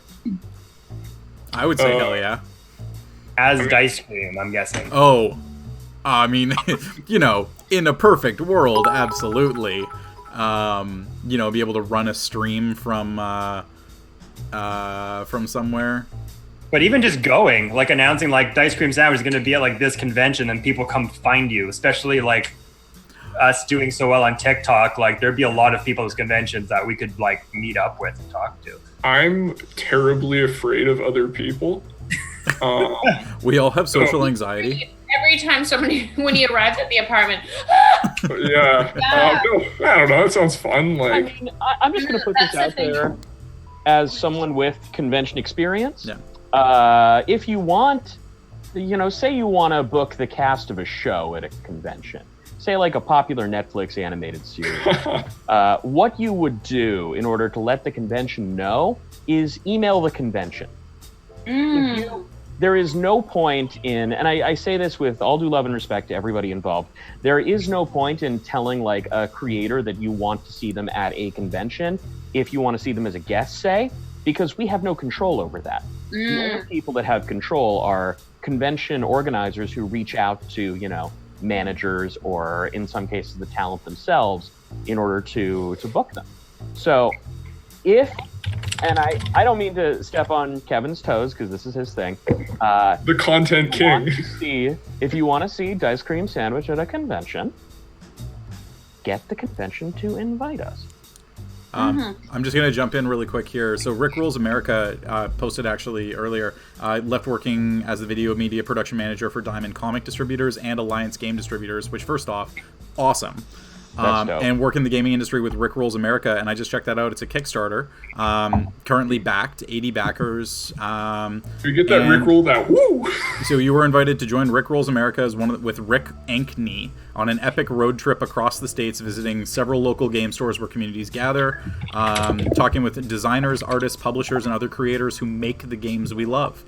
And that's awesome. They'll go behind the scenes with some of the biggest names in the tabletop industry, how they're bringing more games to more people. If we're lucky, we'll even get some exclusive sneak previews of upcoming games. Damn. So that's super cool. So yeah, and like a perfect example, you know, post it up in the chat. Let me know if we do, and we'll introduce to everybody. You know, if we all find ourselves in the southern U.S. or East Coast at some point, definitely. But being up in Canada along the West Coast, the biggest one for us would be ECCC, right? Emerald City Comic Con. Yeah, that and PAX. Yeah, that and PAX. Is it PAX West? I think, or East is in. I don't think it would be PAX East. It wouldn't be PAX East. I'm pretty sure it would be PAX West. Right. I think they do it in Portland or Seattle sometimes. Yeah. And there's FanCon in Vancouver. I know that's not as big, but it's like big for Canada because lots of people don't want to go across the border. Oh yeah, for sure. And the last one, Jesse and Nicola, do you have a talent agent who handles your appearances? I'm guessing yes. I do. Yeah, I have two of them. You can talk to Andrew at Gung Ho Booking, or Topher at Gets Relation Guy. Those are my main guys for it. I also have a contact page on my website, so I can forward. Dude, I got this. I'll blow you. I'll throw it up in the chat. Yeah. Go for it. All right, your microphone's so sensitive, Jesse S, by the way, that you starting to type almost sounds like a sound effect that you're putting on like this typing sound. I have it right next to my mic. Yeah, that would make sense. If people have emailed me convention stuff, I forward it to my booking guys, so you know it gets heard either way. Nice. Do you forward all your emails? Because I've just reached out on there just to chat and I haven't got any response. So I would. Ooh, you know what? Topher said that something did come through. There's some fucking goober that keeps getting out in the contact. Damn it. I won't take it personally. Yeah, you know, that's Topher's job. Yeah. All right, well, that pretty much wraps up the questions in the chat. Yeah, does anybody here have a question for me or for each other? Oh, Jordy, do I ever? All right. We're going full spoiler mode. Yeah, pulls out here we go. Yeah, where's the ledger? Throw me the tome. Okay, so question 1A, subtext 1. Okay, yeah. Yeah. Okay, so I guess my first question, and I don't know if we fully touched on this, but It's a four-parter. Yeah, it's a two-parter. What was your favorite encounter to run throughout the entire module, combat or otherwise? Oh, damn. So the funny thing here is the logical answer would be the final Strahd fight, but quite honestly, it's gonna go way back deep cuts. The marrow at the bottom of the lake that speared Les and pulled him down was the best thing, because you guys were just like, we're having a beach day, we're relaxing, this is awesome, and I was like, nope, balls to that. And then Les just gets pulled down with a bloop, and then Hope you casting water walking, and that allowed Cinnamon to run on the lake. Like, so awesome. And all I had to do was play like a couple of NPCs under the water. Right? I saved the lady. Yeah, and you saved the girl, Annabelle. Or Arabelle. Yeah. I think that was definitely like looking back, that was I think that was the first combat encounter that I was like, oh shit, this is great. And was that in the book or? Nope, that was all me.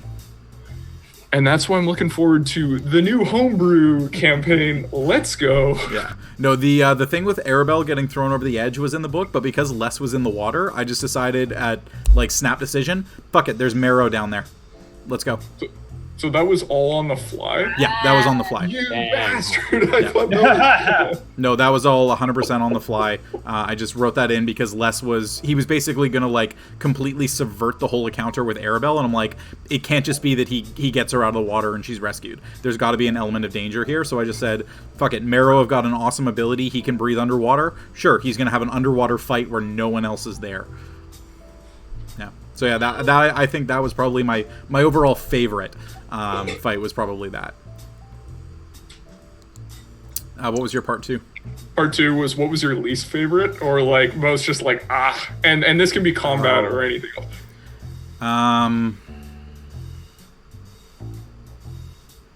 Wasn't there one monster we fought that we just like ended so quickly, and you were like, "Oh, I didn't get a chance to fucking do anything." Well, that was the hag. I think, but that's the thing. Yeah, you did complain about the hag a bit. Well, no, because the thing with the hag was like it was retribution, right? Like it was you guys coming back, and I didn't have a problem with that. It was over really quickly, but I didn't have an issue with it. No, I think the biggest one for me that was just like not an interesting fight. I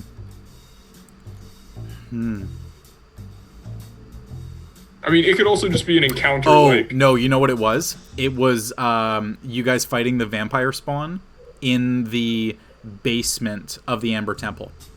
That was just like the most one-sided. Oh god! Like yes. we literally decimated these guys who popped out of these little boxes.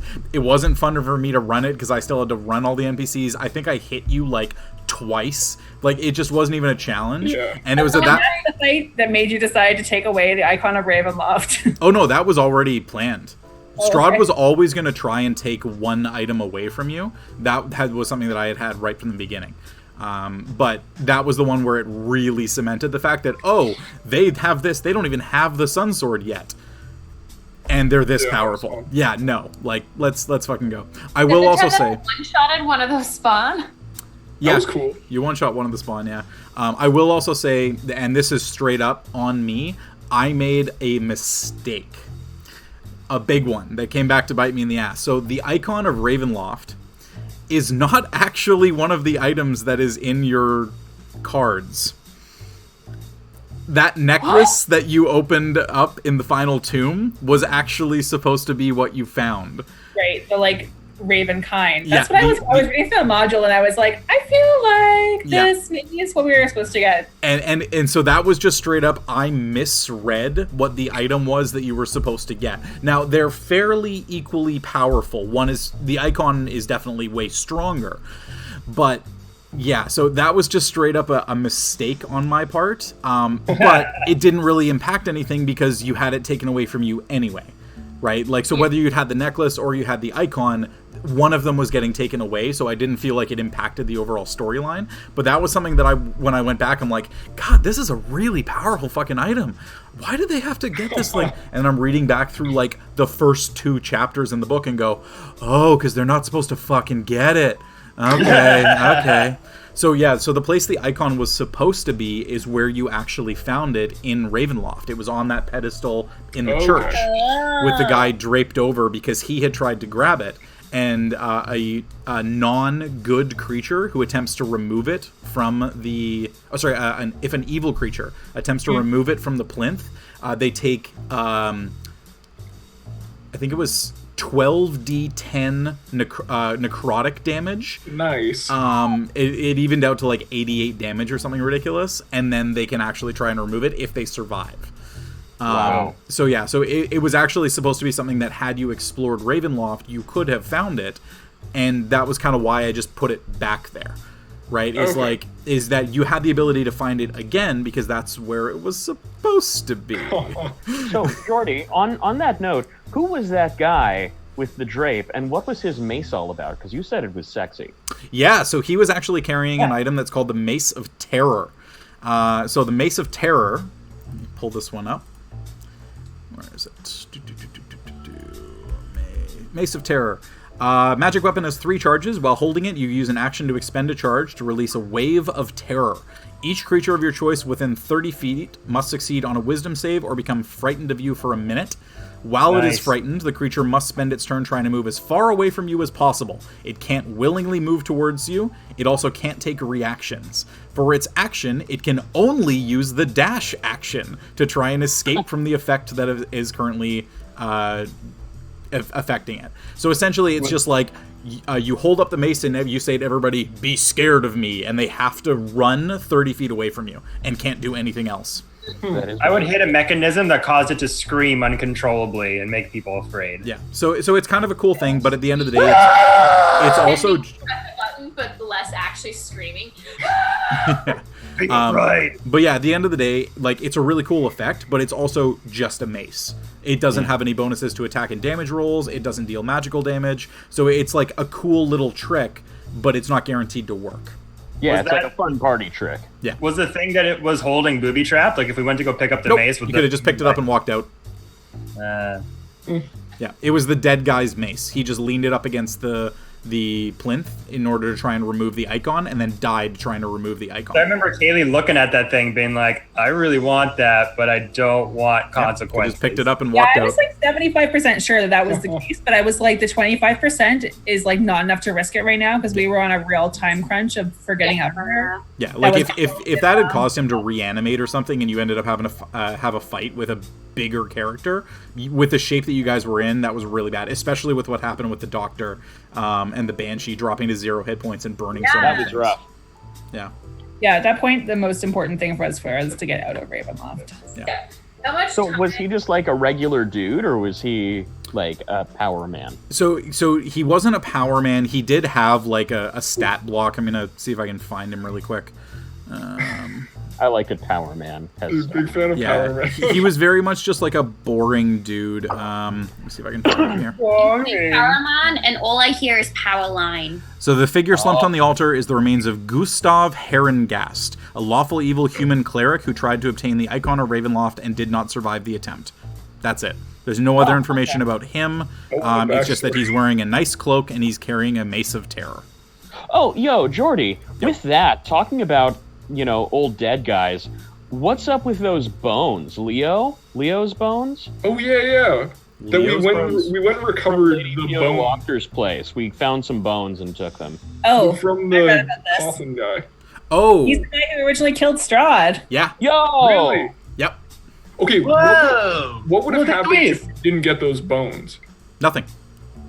Oh, okay. We Well, just have So, bones. so they were being kept there because Strahd and Lady Wachter feared that the bones could somehow be used in reprisal against Strahd again, and that was it.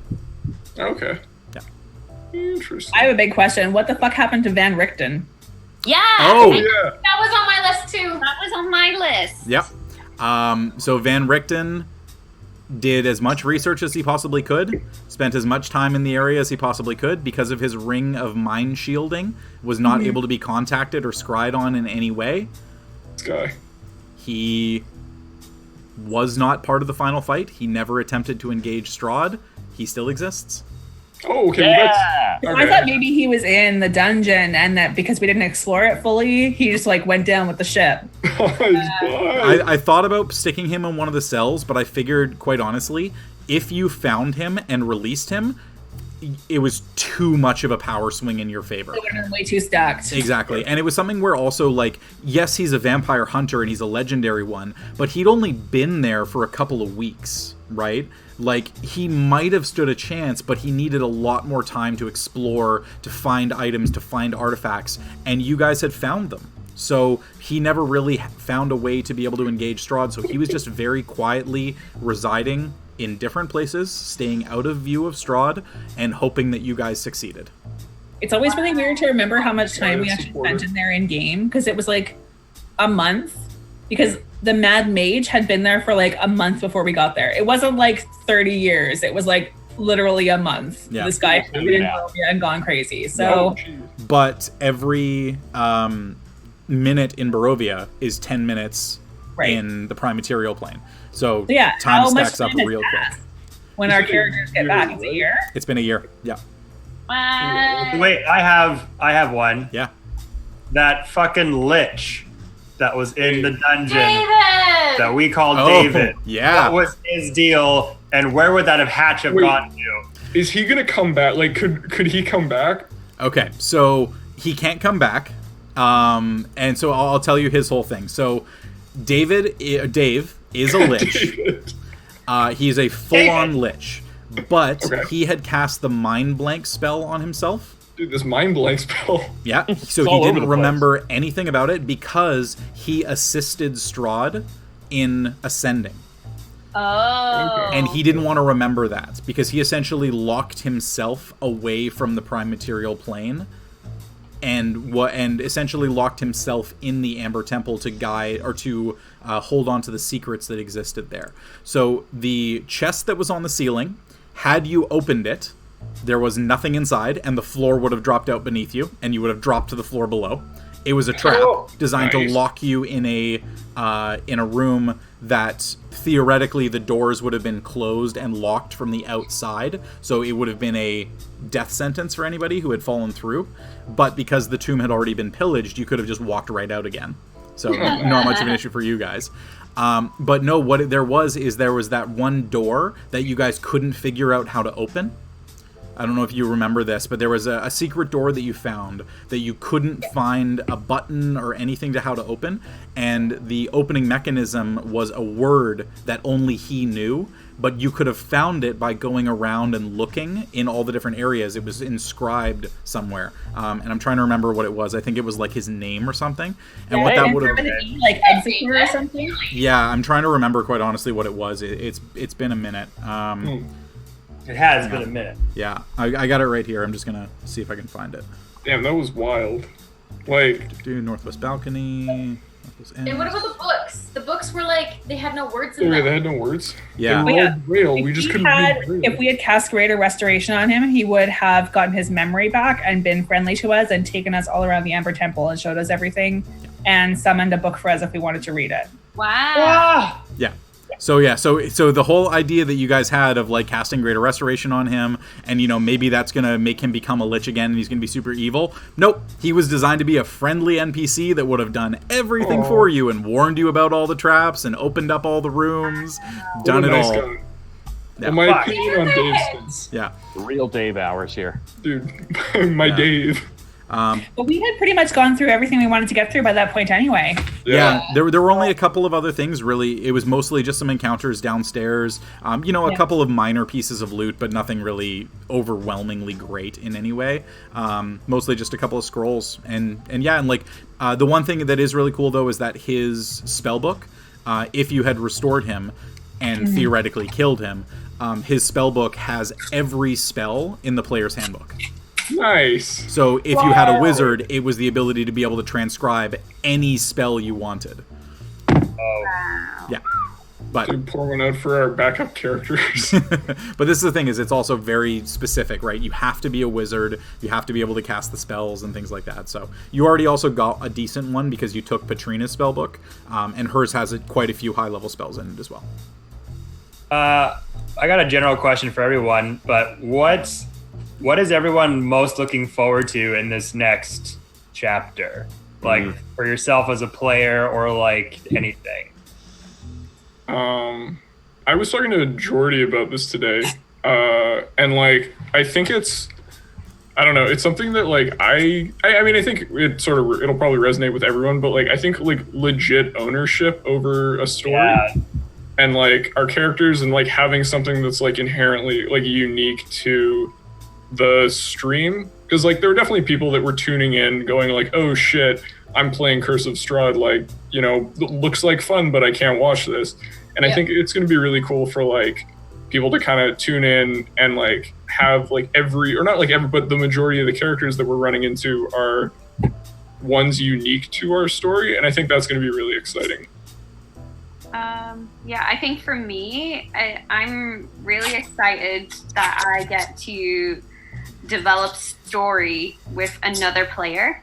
Oh yes, that's gonna be fun. Yeah, which means because like unbeknown until like last week post session where we were like, yeah, we've been planning this for over a year. Like after every session that we play Kev Mandas, Jesse and I in the car ride would be like, all right, thoughts, how do we do this? How do we drop in these hints? Like, what are we gonna do? Yeah, what even is this? Like, oh yeah, no, that's been fun to like kind of, and I think I'm looking forward to seeing like, I guess other people doing that as well. Like, I think there's kind of that initial like, because yeah, it sounds like some people's characters are going off in different places, and Yeah. I think stuff like that is really unique to like D&D or like role-playing games in general. So it'll be really cool to kind of see that. Especially long-form games, right? You don't get that when you're just joining into one-shots or you're running like, you know, a single adventure that everybody wraps up and they all wash their hands of it and go home at the end of it.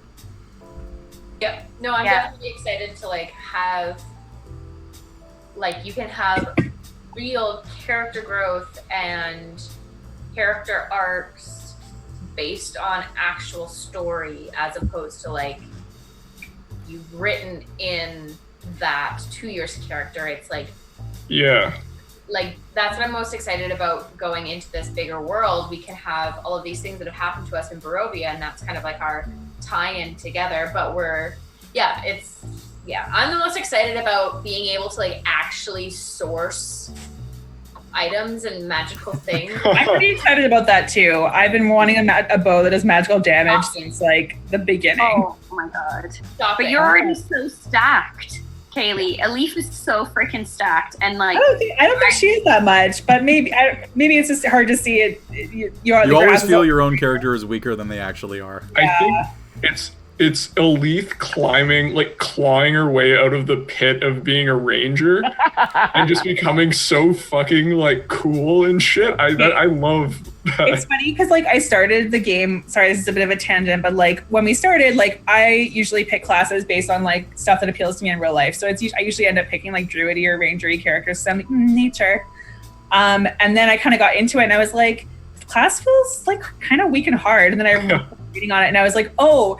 Everyone thinks Rangers suck, like the most. Like there's literally material out there, reams of it on how to improve Rangers because they are so bad. Cool. But luckily I happened to pick Gloomstalker, which people have said is kind of like the strongest of the subclass for Ranger because it does have some cool feats. And it has some plans on how to like optimize that as we get to higher levels. Do you remember the bow that I showed you, by the way? Yes. Yeah. There's like, well, and there's some other stuff too. Yeah. I have some multi-classing plans that'll make it cool too. Wow. But I think, and that kind of like goes back to my comment from earlier. It's like, it's really what you make it. And sort of what I did was I was like, shit, I'm not going to change anything at this point. I'm just going to dig down into the abilities I do have and figure out how to optimize this and how to work with what I have, especially in like a limited land like Barovia where I didn't have the ability to go find a magic bow that will do magical damage for me. Yeah. Anyway, sorry, I took off that, but No. I'm also very excited for magical items. I like the fact that the story now just has like endless possibilities. True, yeah. Because when you're playing out of a book, even though it's meant to feel like, you know, you're completing a whole story, there's definitely a beginning, middle, and an end when you get into a mod. And it's like, you know that there is like, you're at the midway point, you're coming to the end now, like this is the ending. That Clearly you have never feel played Rise of Tiamat all the way through. Yeah. But this one's particularly like, they're not, I know some mods or some books are way longer than others. Yeah. And they take a long time to complete, but there's still an end. And with this, it's like, we don't know when it will end ever. Like unless we all die tomorrow or the next session.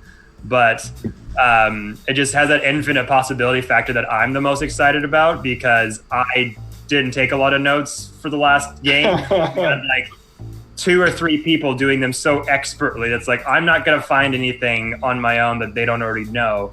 But with this game, it's like everything actually matters because anything can and might happen. So especially like even in your other players' backstories, like writing down what they say might actually have relevance. What Jordy decides to do later on. Exactly. So I'm the most excited about that. Just the fact, the fun of not knowing like where the medal is, what the end is, who's the BBEG, that kind of stuff. Is like, there even a BBEG? Who knows? We're just all going to be shopping in the game and not go anywhere. Speaking to Kaylee's point and Kevin's point a little, like, I think what I'm looking most forward to in our next arc is seeing how Jordy weaves all of our stories together. Oh shit! Yeah. Way to put the pressure on me. No pressure. I mean, no big deal. Yeah. I expect you to look at my 40 pages of notes. I do not. I have like maybe one, and I'm getting there. But no, I'm filling out your survey. Minimalism. Hard. Survey but that said, all of our characters seem to come from such neat, diverse backgrounds. Yeah. And I see like a couple places where things could intersect, but I'm really curious and really excited to see how they all string together. Well, one nice thing I will say as well that I fully admit is kind of a benefit of something like Curse of Strahd is it's not a traditional D&D storyline where everybody gets together and we're adventurers, we're going out to set out to do this thing. The way that I had interpreted it and the way that I had created the whole world was designed that you were all taken randomly. You were just seen as powerful figures where you were for whatever events that caused that, and taken to Barovia.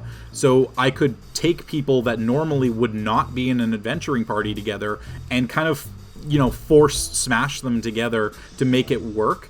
And if you all decided that I didn't like this character, there was the ability to replace that, just like what Kevin did with Giles, where it wasn't the right fit for the party, so we wanted to get someone who was a little tankier, barbarian-y.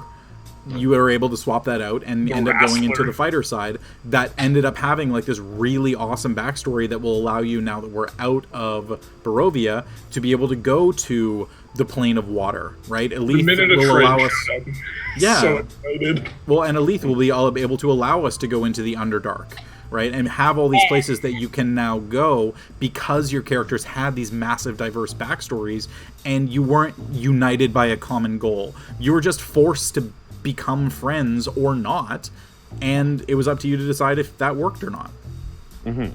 Yeah. I think, like, definitely piling onto that last bit there, not that Barovia wasn't a lot of fun, but I think there was definitely, like, after playing there for about a year and a half, like, the setting fatigue was so, like, really looking I forward am to, like, so sick of human. Yeah. That was gonna be Give me a dwarf. Give me an elf. So Give me some fucking excited for goblins. diversity of NPC, for like the ability to actually like world build and explore a little bit, and just have like interesting encounters.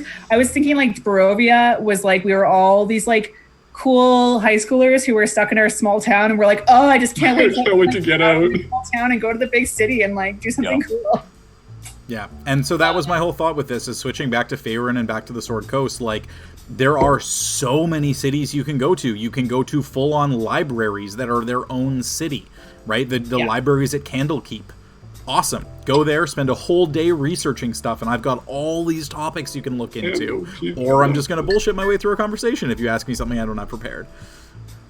Right? I think it's awesome. Like, it's kind of funny that I don't think I would appreciate this as much if we hadn't spent a year and a half in Barovia. Like, if we just started there, it's like, this is how it is.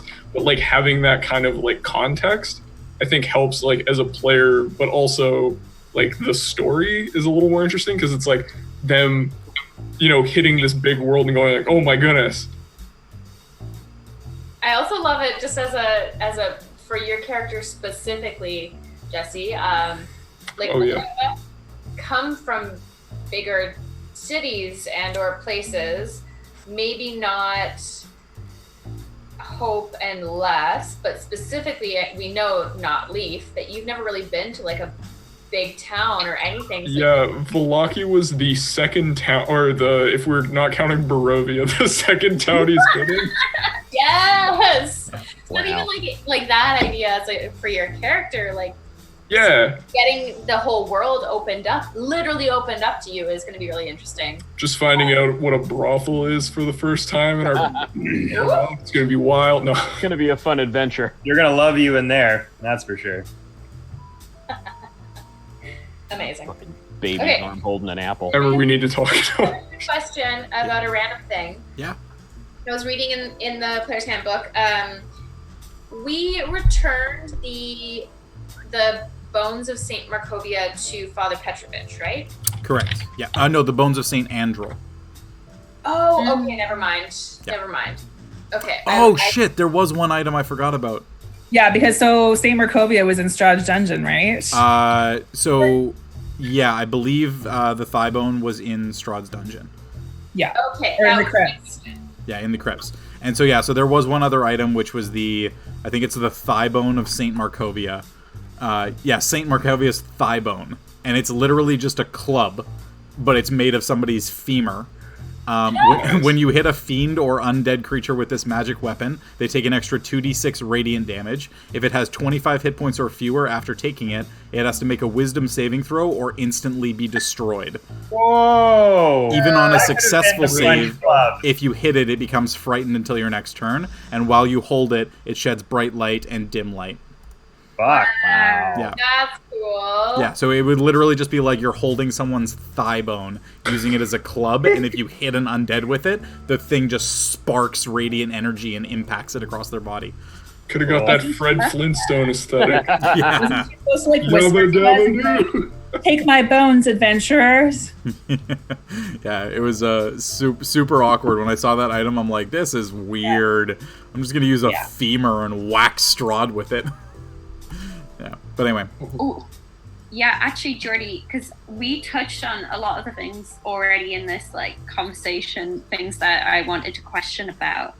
But I this was something that you homebrewed in the prayer grounds, but like that like sacrifice room, that like rites room where none of us went inside of it, and you were like, oh, I wish you had went inside of like this room. Can anyone else? Protect the chair.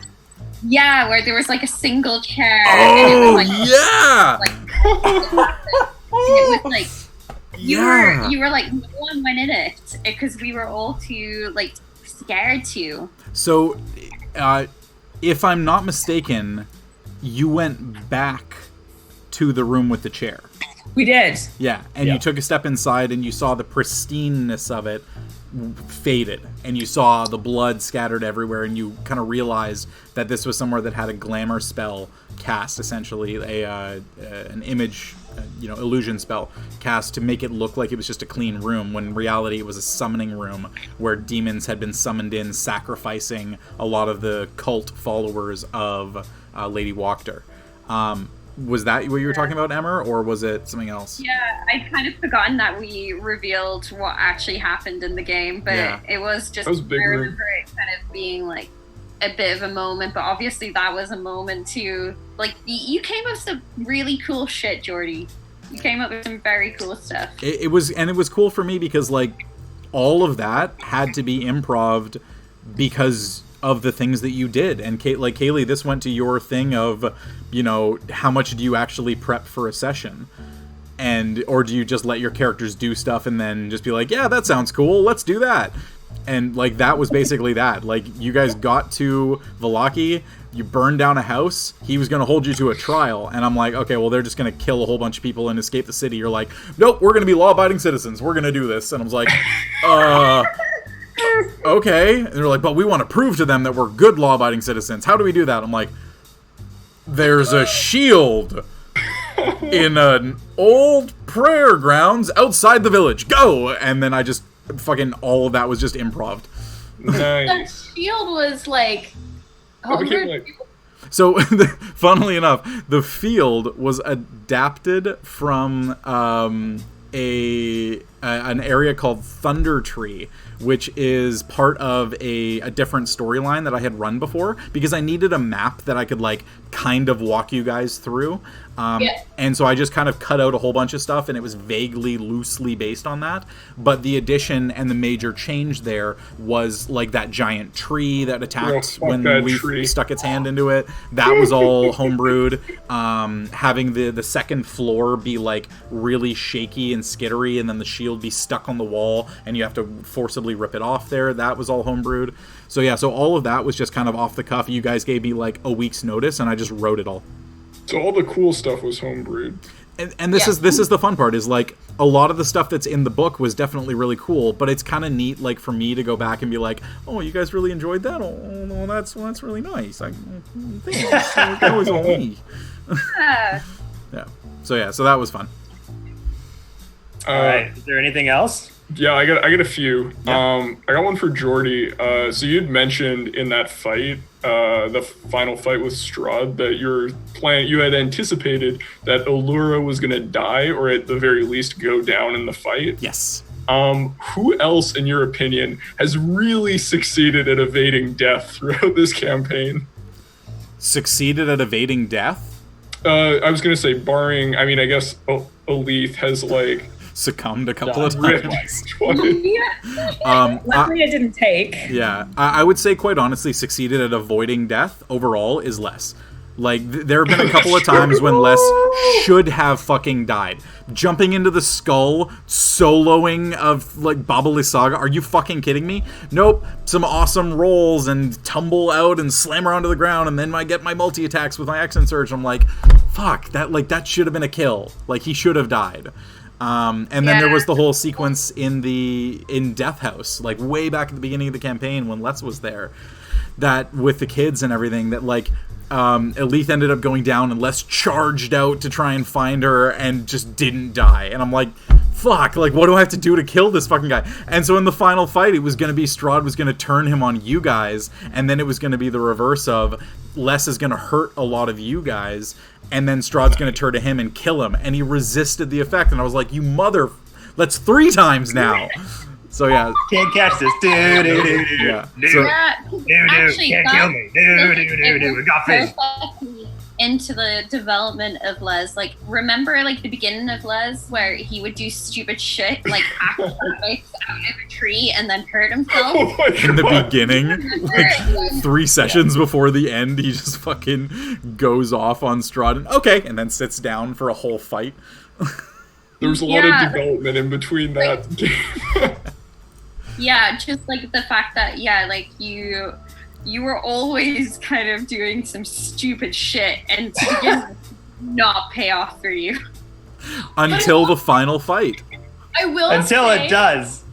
I will say with that like one of the things that I want to give Kevin kudos for is that he always made decisions that were very in character, but that really, really gave us the opportunity for like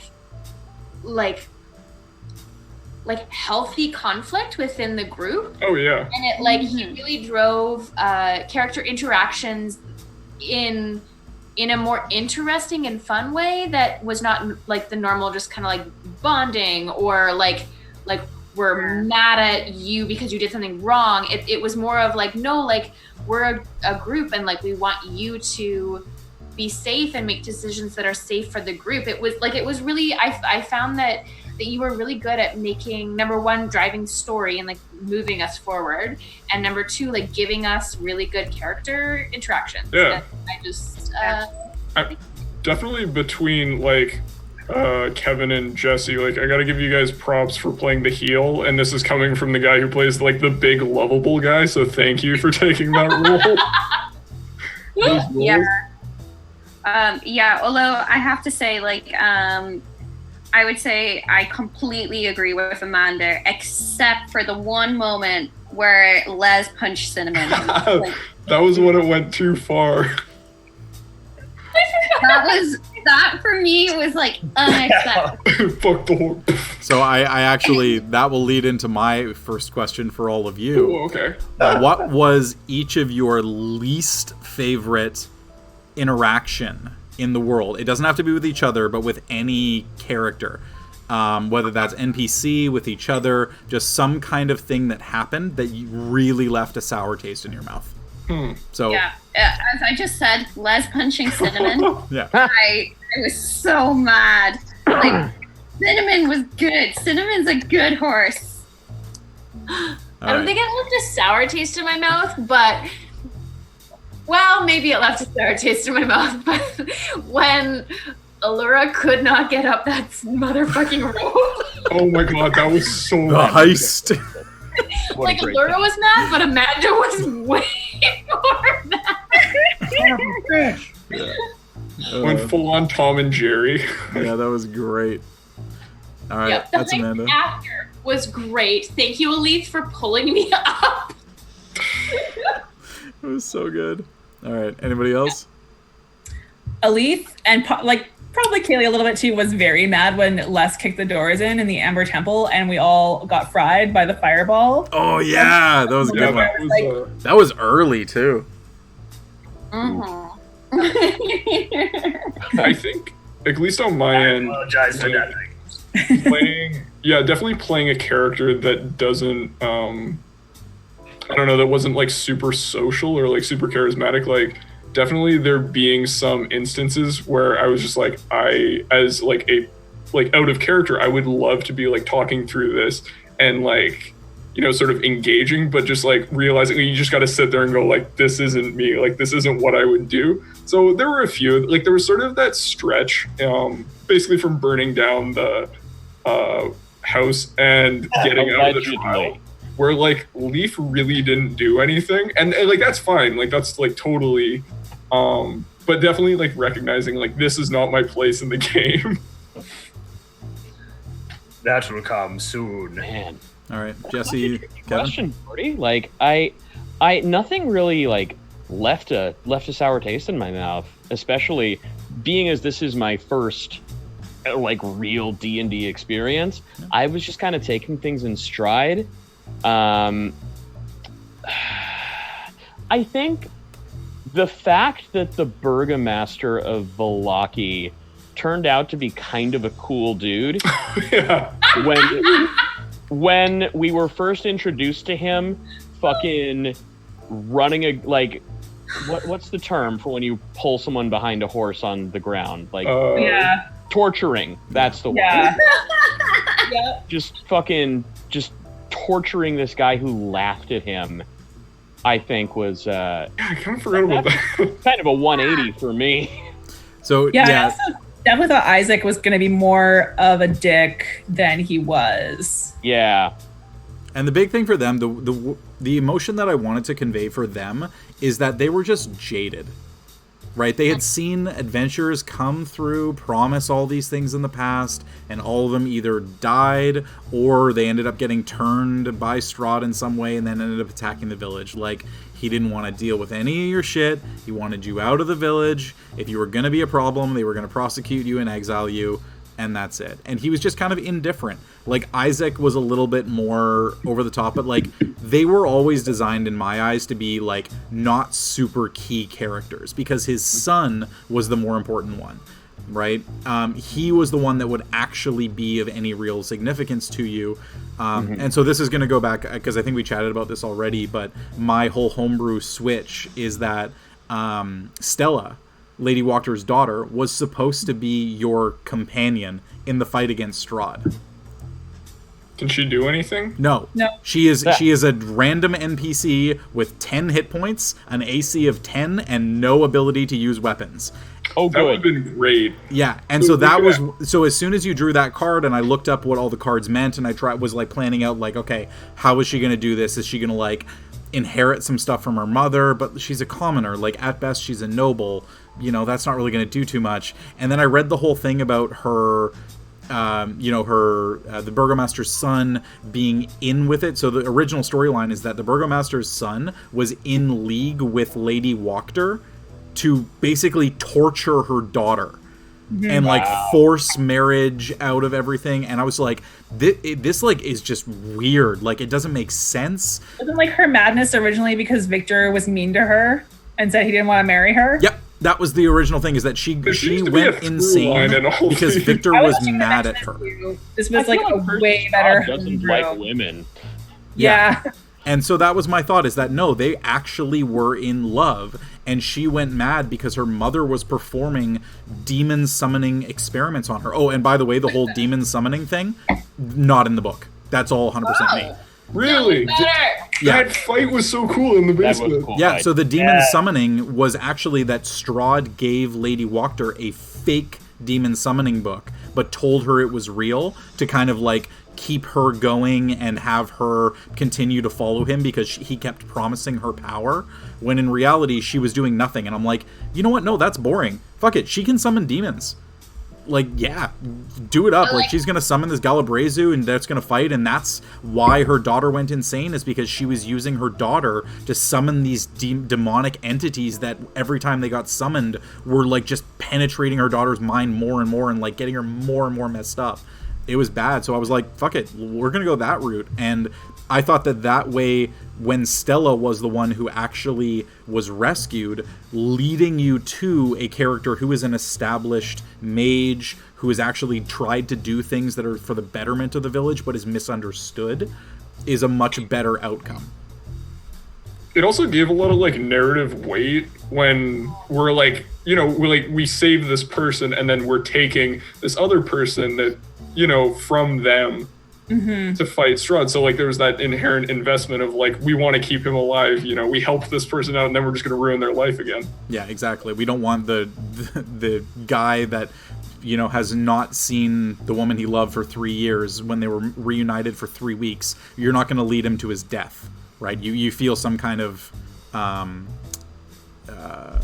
there's investment, like emotional investment. Yeah, you feel some investment in making sure that he gets out alive. Yeah. Unlike Casimir, apparently. Well, you know. Rip Casimir. Man, we tried to resurrect Casimir. Luckily, we couldn't. Yeah, that was one where I was just like, nope. He has the ability to revive somebody, and in doing so, he cannot be revived.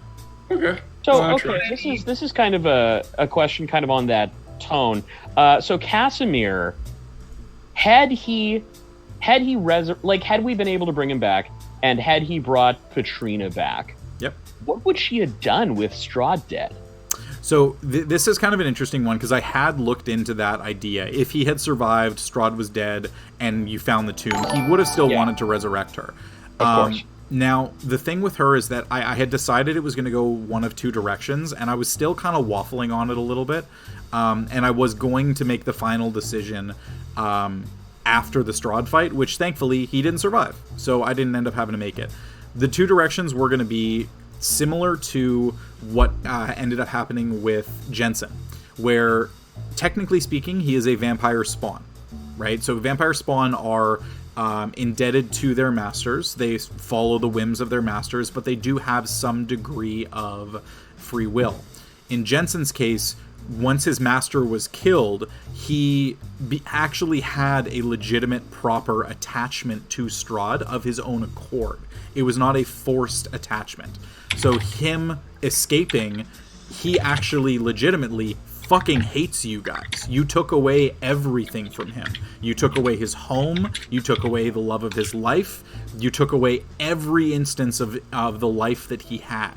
So the choice that I had was to either have Patrina go that route, or I think what would have actually ended up being the case is I would have just let her be freed from Strahd's grasp, and then go back to it being able to be just a regular person. And I felt like it was like the same kind of idea with like the brides, right? Is that like none of them were there of their own accord. The one exception was Jensen. Jensen actually legitimately liked being there. He liked the lavish attire that he was able to wear. He liked the fact that as an elf, yes, he was technically, you know, very, very long aged. He would be able to live for several hundred years, but as a vampire, he's immortal, right? And so it's always chasing that immortality. So yeah, so Jensen's straight up going to be somebody who is not done with your campaign. He's going to appear. Very excited for that. I'm so hyped to put him in the ground. Punish Jensen. Question, Jordy, what would have happened had had we sent the call to him, like, would that have worked in luring him to the windmill, or would it not have worked? Jensen? Yeah. So you would have gotten a response. Okay. Okay, I'll take that. Yeah, fair. Yeah, you would have Just gotten. to eat You would have been shit. able to reach out to him. You would have gotten a response, and we'll leave it at that. Okay. Cool. All right, I got another question. This one's for everyone. So if you had to play, and for Jordy as well, if you had to play another person's character, who would you choose and why? Ooh. Yeah. Nice. Why don't you start us off, Jesse, Like a with one Comic-Con asking? question. Yeah, no. It's a classic. I was going through all the convention questions and I saw that one. Yeah, I think it would be. I want to say Allura. I think I don't know. I really think she's got a lot of really cool like from a gameplay standpoint, like mobility options and everything. Like rogues in general are super cool. But yeah, no, also like really like the like larger story that like you've sort of teased at. So I think I'd go with Allura. Thank you. Thanks. Um, I guess I'll go next because I would have also said Leaf because Okay. All right, guys, we're taken. You gotta pick someone else. okay, so We traded. I based Allura like very adjacent to myself, just because it was my first D&D character, and I really wanted something that I could, like, I didn't have to think too hard about their motivations and why they were making decisions. So I felt that she's pretty adjacent to me as a person. So roleplay wise, I found that I was like, okay, that's a little bit easier. So roleplay wise, I feel like I would be able to step into Leaf as a character without too much like stress and being too stressed about it. So I think like because he's like a little bit quieter, a little bit more like just good and like wholesome, I would find that a lot easier. So character roleplay wise, definitely Leaf. And I think that being a cleric, I'm really excited about a spellcaster, and so my next character will likely be a spellcaster just because I'd like to try it. So yeah, I think that character wise, I would find it easy to step into Leaf's shoes, and also I would find it interesting to mechanics wise try to play a cleric. But yeah, that's Leaf as well. nice. Who's next? I'll go next. Yeah. So the second character I ever rolled and played was a lawful good paladin. Dragonborn. Sir Hiss of Draconia. He's a very good, very dumb boy. And I think the character I would step into is Hope. Because I find walking a lawful neutral path strikes me as such an interesting character choice. And I would love to, I think that'd be an interesting thing to do, especially in, if, say it was a Barovia thing, like, nothing is good in Barovia and everything is bad, but you'd have to, strike the balance somehow. And I think that'd be really fascinating as a character choice to bring to the table. Wow. That was one thing that I found tricky at times with playing Hope, is I wanted to do some chaotic shit that was not for Hope. And the person I would have wanted to play, I'm sorry, is not the Doctor, but would have been care. I genuinely think a Leaf is so fucking badass and cool, and is the one who figures the shit out, is super on it, and also really honest, and I honestly think a Leaf is one of the most badass characters. Thanks, friends. Yeah, and so I would love that opportunity. And even though I might be like Irish ancestry, like I have an Irish grandparent and have like be Irish adjacent from where I'm from, I could not fucking do an Irish accent. I can't. That would be terrible. But I totally would. Like, to be honest, like, you made Ranger cool. Like, I didn't realize Ranger weren't cool or any of that shit. But I genuinely, I'm like, I fan them, shall we say, over. Thank you. That's so nice. That's really cool to hear, because I mean, especially I think I already mentioned it, but like when you go online to like look up stuff like how can I optimize my Ranger, they're basically like, don't play a fighter. I'm like, oh. Switch characters. Yeah. How to optimize your Ranger? Start again, play a fighter. Reroll. Luckily, I mean, like again, like like okay, so start with a Gloomstalker, and I'm like, okay, but that's nice to hear. Thank you.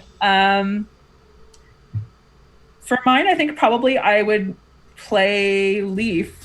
Because I think the interesting, so I've never even wanted to play a cleric, but going through this campaign, something that I find so interesting is the concept of just like being someone who buffs, like where you're strategizing not for like these moments of glory, but actually to like help your team and how you can like be there to support other people as they kind of battle, and how you can heal them and help them when they get into trouble. Like that's such an interesting concept to me, and I think it's really neat how it sort of takes, it's like impossible to play a cleric if you're like a glory hog basically, but then you get some really neat moments in a way that no other kind of character in the party gets to have, which is where you are like the supportive, maybe not even, you don't have to be like a tender-hearted like little love to do this, but you get to like be the person who's like, hey buddy, I got you. And I think that's a really cool dynamic to explore. I will say, Jesse, I think you've done a great job with that. Thank you. Like, bringing how like Leaf is kind of awkward into that in such a cute way. Like people are like, oh, thanks Leaf. You're like, yeah, it's fine. Just kind of playing off that, the way that I always remember it is the how do you want to do this? Those are going to come and go because you get those on a regular basis. But the realization after the fight of like, okay, cool, he's dead. Thank you, cleric. Like, those ones are always going to be there. I think the thing that I've sort of likened playing a cleric to, or at least like a life cleric, because I will say like you could have a party entirely of clerics and everyone would like, it would be completely viable. Everyone would have different. It's so stupid and broken, and fuck you, don't do it.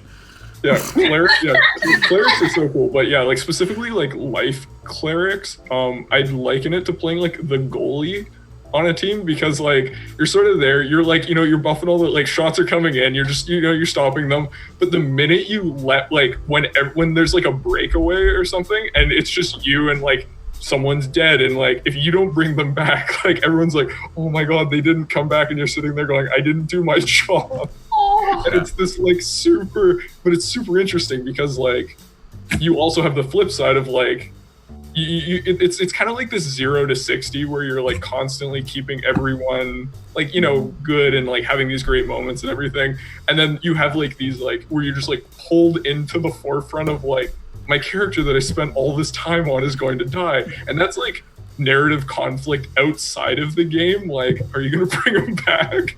Yeah. No, that's always exciting. All right, Kev, what about you? I'd probably play the doctor, because there's so much about him I don't know, and I just want to know. Like, being we'll get there. Like, being able to play that kind of character that's like always stirring the pot, but is also very cunning, but also is kind of like a swindler at the same time. Like, I have no idea what the fuck Jesse's up to, ever. And I feel like there's like a wealth of character, but it's also like in order to get to that point where you're playing a type of person where other people are like, what is his deal? I really want to know. And just kind of having like a Joker-esque personality. I kind of like that a lot. So, the jokester. Yeah, it's me, the jokeman. So I say this because we're past campaign, but I think it's a fun thing that I kind of set up with Jordy. y'all remember when we were in Valaki and Oh my god. like the like military presence was ultimately much higher, and Because everyone there were 2 letters that got sent. yeah, there were 2 letters that got sent. Your boy sent both of those. That's great. Because it was taking far too long to pick a side. Yeah. That was fun. Yeah, that was an interesting one. For me as the DM, so I don't want to pick favorites here. You gotta. I know. So here's the thing. For me personally, if I were gonna be a player, I would play less. Because I've never played the dumb tanky fighter, and I've always wanted to be that, like. But to be honest, 100% total honesty, I would want Kevin, I would want Les's intelligence to be 7 or lower. I would want to be like the dumb tanky, like just booting doors down and fucking all around the whole time, because that's just what you do. And I've never once played that character, right? I'm always my first D&D character, because none of you know this. I started in 4th edition. My first D&D character was an Eladrin, a high elf wizard.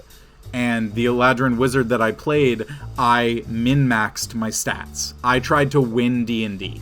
And it was because I'd never played before. I was playing with a bunch of people who had, and I didn't want to come across as the guy who didn't know anything. So I legitimately went on Reddit, looked up the best 4th edition class and race combinations, the best spells for every level, looking up all the different books of what did the most damage and how to do the most utility. And spellcasters are awesome, and I totally love them, and in a different setting, I would absolutely play either Hope or Leaf. But in this specific setting, I would play a dumber version of Les. Fuck the whole sorcerer thing, just go full fighter, and just literally cleaving shit with the biggest axe I could find. I think it'd be amazing.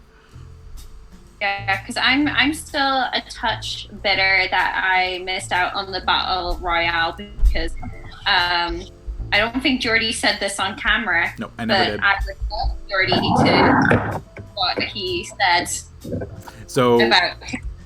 yeah, I'm pretty sure I never said this on camera. I'm pretty sure I never told any of you. Hope would win. Period. You did tell us, but it was off camera. Oh, it was off camera. Okay, yeah.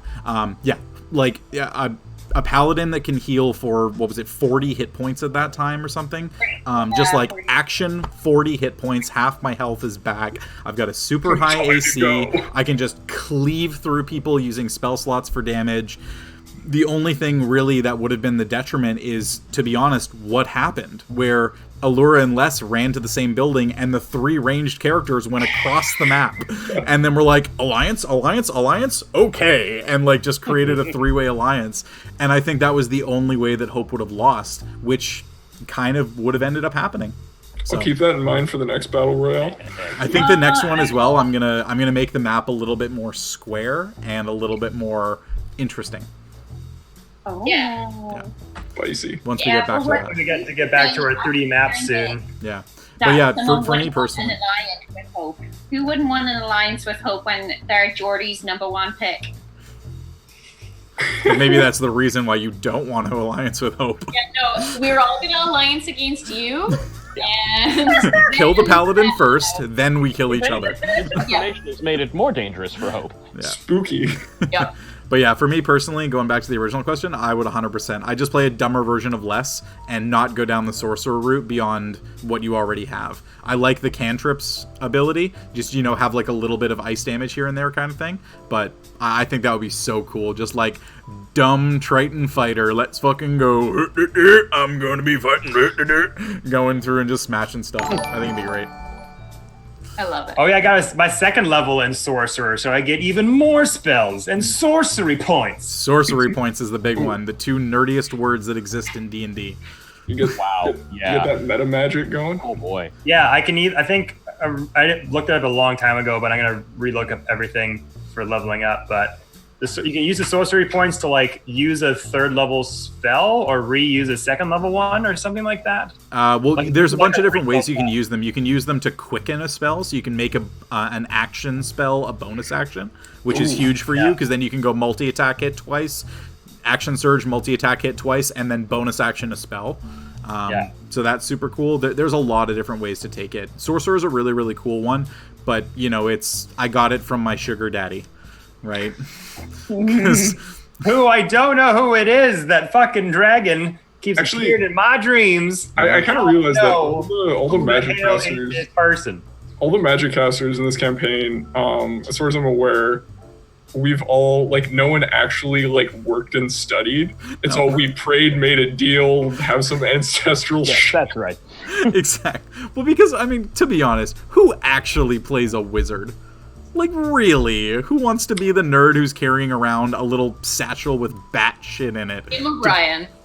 Yeah, okay, Liam O'Brien, yes. But he's also the guy who has played, I'm pretty sure, more D&D than anyone at that table, Matt included. Brody, that sounds like a challenge for whoever dies next. Play a wizard and have fun. I can't do it. Yeah. Yeah, I always like that aspect of my character when I multi-classed into Sorcerer, because I like the idea of somebody, like, I like arcs in characters the most. So for me to have Les start where he was in the beginning of the campaign and then has so much room to grow and, like, evolve. Like, I want the ending of Les to be the complete, like, opposite of where he began if we, like, get to the end of this thing. So Like, I one, wanna- Drops all his fighter levels. yeah, hey, you know what? You could play Fender again. Just drop all of your bard and go full monk. There you go. Right. But so one question actually for you, Kev. I'm trying to remember. Did you ever actually tell anybody what your previous character was? I know his name. What, Giles Montgomery? No. The warlock. Oh, the one I played before this campaign? Yeah. Oh, right. What was his name? Kevin, I know this. I don't remember what his name was, but tell the backstory, because the backstory is short but awesome. Oh, it was about like a wealthy, like highbrow family man who had a son who had lycanthropy, and then was trying to like. So he made a deal with a Rakshasa to collect souls for the Rakshasa in order to have powers so that he could go and cure his son of lycanthropy. Neat. Yeah, And was it another guitar named person? Yes, Kevin. What, No, was I don't it? think it was. I think this was the one wasn't. that broke. Oh, okay, no, I didn't know this then. I knew Fender Strat. Yeah, Fender Strat was his monk that was in Oh, my okay. Rise of Tiamat campaign. Oh, okay. Yeah, I can't remember his name. I have to see if I have the sheet somewhere still. But that was the second campaign I ever played in that ended a bit short. But Well, I remember as yeah, well that was the. kind of role play, and I had a voice changer on my phone This is what I that was was going the to say. voice of a Rakshasa that people could hear or be in my head. So I'd be like talking to people like, we should. And I just recorded like a bunch of different phrases, and then had some as just like on standby. So if someone was like, I was like, oh, hey guys, we should go this way. And the other guy's, no, this way's better. We should go here. I would press a button and be like, what a moron. And stuff like that. I think one of my favorite ones is you and I were recording this and we were trying to figure out lines for when you killed somebody because you stole their soul from them. One of the best ones you had was, your soul is forfeit. And he had that just on on an auto-tune track that he would play whenever he killed somebody. It was insane. It I was a know, super cool I know we're character. talking like it's auto-tuning down, but I am picturing like a T-Pain. Yeah, Your soul is forfeit. Here we go. Yeah, that was a really cool storyline. And I'm probably going to take that character if I do a different campaign with a whole new person. Oh yeah, dude, do it up. That's what I would probably play next to explore that more. Hey, Jordy. Yeah. Oh, sorry. Go Sorry, ahead. I just had a quick question kind of based off of lycanthropy. Could we have become were-ravens? Were-ravens, no. So were-ravens specifically is a bloodline trait. Werewolves, yes. But it could have been something that you took. So lycanthropy in turning into werewolves is possible. It's if you are able to control that transformation. And what that is I think it's a... I'm trying to remember exactly what it is, but it's like a multi-class feat or like when you level up, you take a feat which allows you to control lycanthropy to a certain extent. With the storyline being what it was, if you were not cured of it, you actually would become a lichen under my control. Oh, that would have been fun. Yeah. So had you not gone through the remove curse and removed all of that, you would have turned into lichens eventually. That would have been fully under my control, essentially forfeiting your character. Boy, am I glad I played a life cleric. Remove curse, man. That has completely saved your asses a bunch of times. The shadows, so your shadows being returned to you. That was a big one. There was the lycanthropy was the other big one. Was there any consequence to us keeping our shadows gone forever? Yeah, so without a shadow, you would... I'm trying to remember exactly what the wording on it is. It was something along the lines of you would have disadvantage on any persuasion-related checks because people would see you as a demonic entity because you don't cast a shadow. Yeah, it was like, it wasn't a major thing, but it was enough that it would become noticed. And if you didn't deal with it for long enough, your shadow would eventually recoalesce and attack you as a shadow. And one of the things with the shadows that attacked you, so all of you are aware, those shadows, if they hit you, they reduce your strength by 1d4 points. Ooh. If they reduce your strength to 0, you outright die. Wow. Yeah. Nope. Yeah, shadows are like whenever you brought them. Like there was that one time you brought them out before, and we're like, "Oh, should we fight them?" I was like, "No, do not fight these things." Yeah, and that was the one where you guys used Les's crab claw to grab the jug of wine off the center of the thing, and then whoa, the shadows appeared, and they all looked around, but they were confined to the room. They couldn't leave, so they didn't even notice that you were there. Yeah. Which, by the way, I'm really sad that jug of wine has not been used. Do we have that still? We do. Les has it. I'm going to mention it. I don't think we had it listed in group loot, but we should still have it. Yeah, you should. Someone's out there getting drunk. I think I still have it. I think Doc's got it. Yeah. A wino clock. Oh, it's awesome. Like, you can pour any poisonous thing in there. It'll instantly turn it into wine. That's awesome. Yeah. Definitely seems like a thing the doctor would have. Yeah. Well, got to appeal to the wine mom somehow. Amanda, did you have a question before?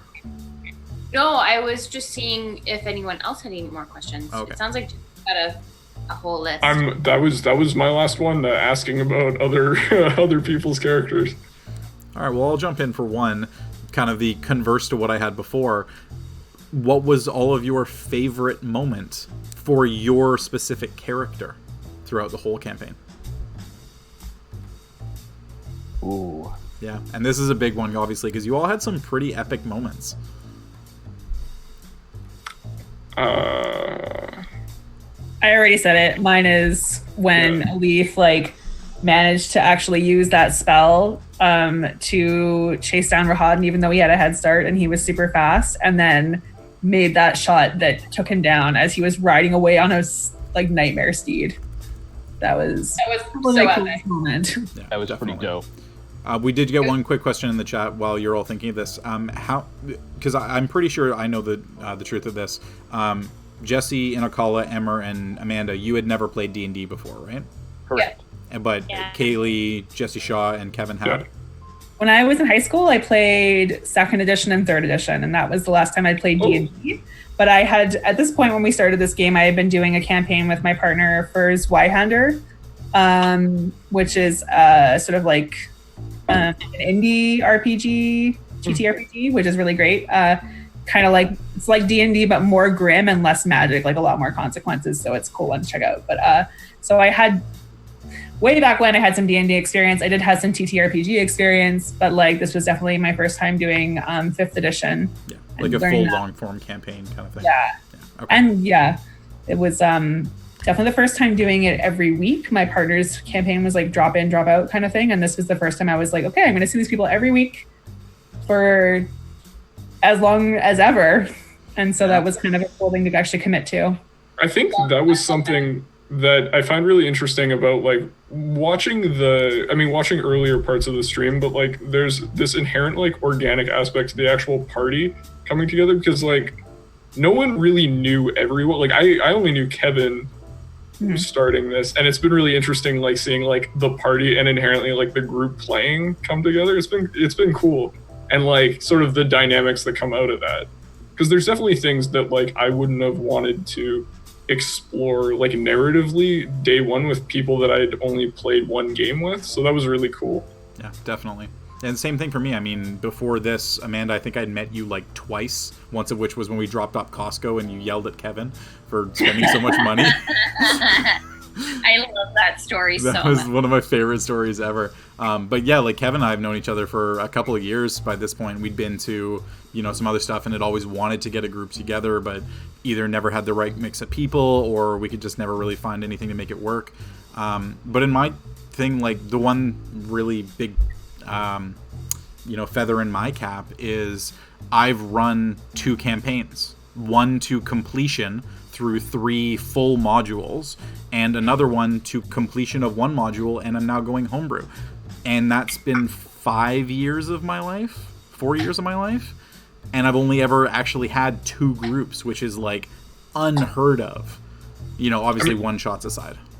I would say that is very much a testament to your DMing consistency and style. Like most people, like I mean, I'll speak like if this wasn't fantastic. If this wasn't like, anything but amazing, a weekly game is a lot to ask from most adults. But when it's this, fantastic story that you're coming back to every single week, not only is it something that like you're like, oh, I'm doing this, you're actively excited for it.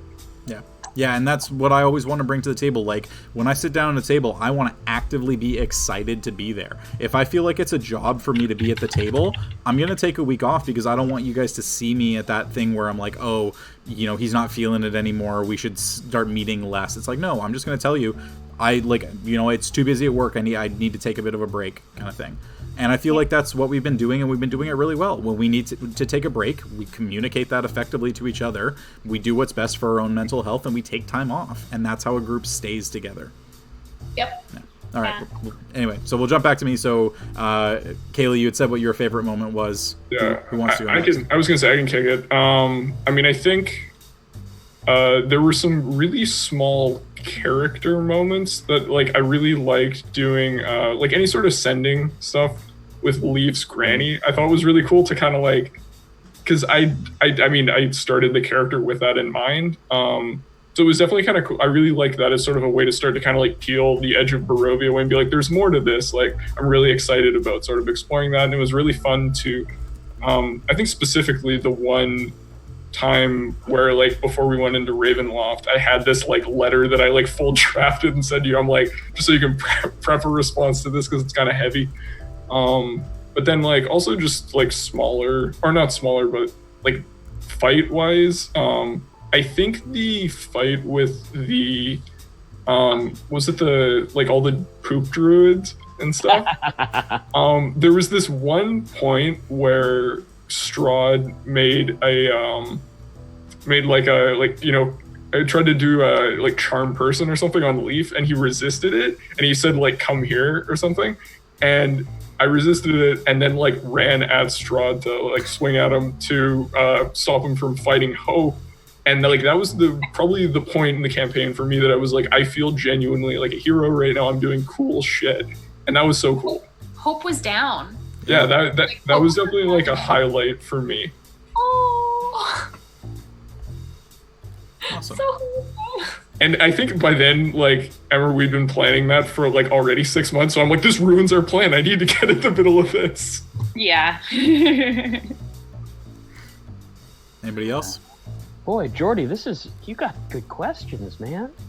Like I said, I've been thinking about it for a while. I think it's hard to pick because there's lots of little moments, and I never really intended for, especially in like a combat setting, Doc to be like, a showstopper. That's not what he does. But I enjoyed the trial in Vallaki a lot. That was such a tense scene, and everything really came together beautifully, and I liked that. Small moment. I loved selling the deed to Death House to what's his name? Back The in bill the- draft. Yeah, the mercantile. Yeah, That that was- was great for me. Yeah, Yeah, boy. nice. Anyway, that's all I got. Emma or Amanda? My favorite moment I mean, aside from the obvious. Yeah. is likely killing Strahd. That was, you guys, like, that was so invigorating. I've clipped that of you, like, and then jumping out of your chair and just doing this in midair. Like, it's amazing. Yeah, like, and that goes with, like, and when I realized that he was running, and when I realized that I could dash and still, like, I can bonus action dash and still attack him, it was like, is this gonna work? And, like, to top it on off, like, I did the same thing when he stole the icon of Ravenloft, and I failed. And so it was, like, such a satisfying thing to have it have failed, like, super recently, like, you know, a few days or a week before in game, out of game a few weeks, but Months so before. satisfying. Not only the fact that it was this big bad, this 2 years of culminating moment, but yeah, I think, like, barring that obvious one, I think one hitting, I think I mentioned it earlier today, but one hitting a foe was also super satisfying for Allura. That wasn't even with the Sun Sword, was it? No, it wasn't. That was just with the so yeah, Frostblade. I critted on a vampire spawn and I one hit him, which was pretty cool. Yeah, crit sneak attack at a level 8 rogue. Fucking nuts. Yeah, that was fun too. Emma and Kev? Um, I mean, I think we know Kevin's. But well, no, there was that the hag one, but the other one was that marrow sequence in the lake, because that whole, like, event, that whole encounter really, like, kind of encapsulated what Les Paul is to me as a character. Someone who's, like, a reluctant leader and just kind of, like, a little bit of goofing around, a little bit of selfishness. A little bit. A little bit of But getting into these shellfishness. situations, not like meaning to get into them, and like swimming over to that fishing boat and be like, "Hey, what the hell is? What are you doing here, weirdo?" He's like, nothing." I'm like, "What's in the bag?" And it's a person. And tosses it in and go, "Oh shit! I have to be heroic now because that's my duty." And going in, like, almost giving his own life to us. And after making that promise that he was going to be the one to bring her home too. It's just all these things that just, like, lined up perfectly character-wise, and yeah, I really liked that. Yeah. All right, Emma, not to put you on the spot. Yeah, well, there's a couple of things, like, really, like everyone said, like, there's, like, smaller moments and then bigger moments as well. Like, I feel like, oh, this is Cinnamon. I feel like one of the first times, like, that Cinnamon was badass was, like, when we were in the Van Richten's tower and Cinnamon killed a wolf, oh yeah. like, kind of protecting us. I forgot about that whole fight. Oh Yeah. my god, that one was wild. And the anti-magic field. And then Kevin blowing up the cart after? No, Yeah. before. That was what alerted them to come over. Was him exploding the Oh. cart. Oh my god. That was fun. Yeah. Wait, so- I did do it. Oh, Allegedly. Allegedly. that's Paul is just Chris Farley, really. That's just. Oh my god. And I think, like, kind of realizing, like, Hope's tankiness as well. Like, oh shit, no, they are a force to be reckoned with. Like, they are, like, kind of going there. They are, like, actively defending people. And I think, like, the first time, like, they, like, really killed a creature in a cool way, I think, was, like, in Death House, like, really early on, where I think, like, it was some kind of weird fucking creature in a fireplace, and I was like, jumped over a table and like sliced it in half, or like, and it was just like, yeah, this is badass. I'm badass. And yeah, and I think also like a lot of really cute moments with Leaf. Oh my god, yeah. Like where we like braided each other's hair and helped write each other write letters to other people. Like having those kind of like downtime moments really felt like, wow. Yeah. It just reminded me, like, this is totally off topic, but I just realized that technically the other name of the group could also be Allegedly. Yeah, we've been going by that a lot. Yeah, we've been going by Allegedly. Oh god, yeah. Yeah. So, anyway.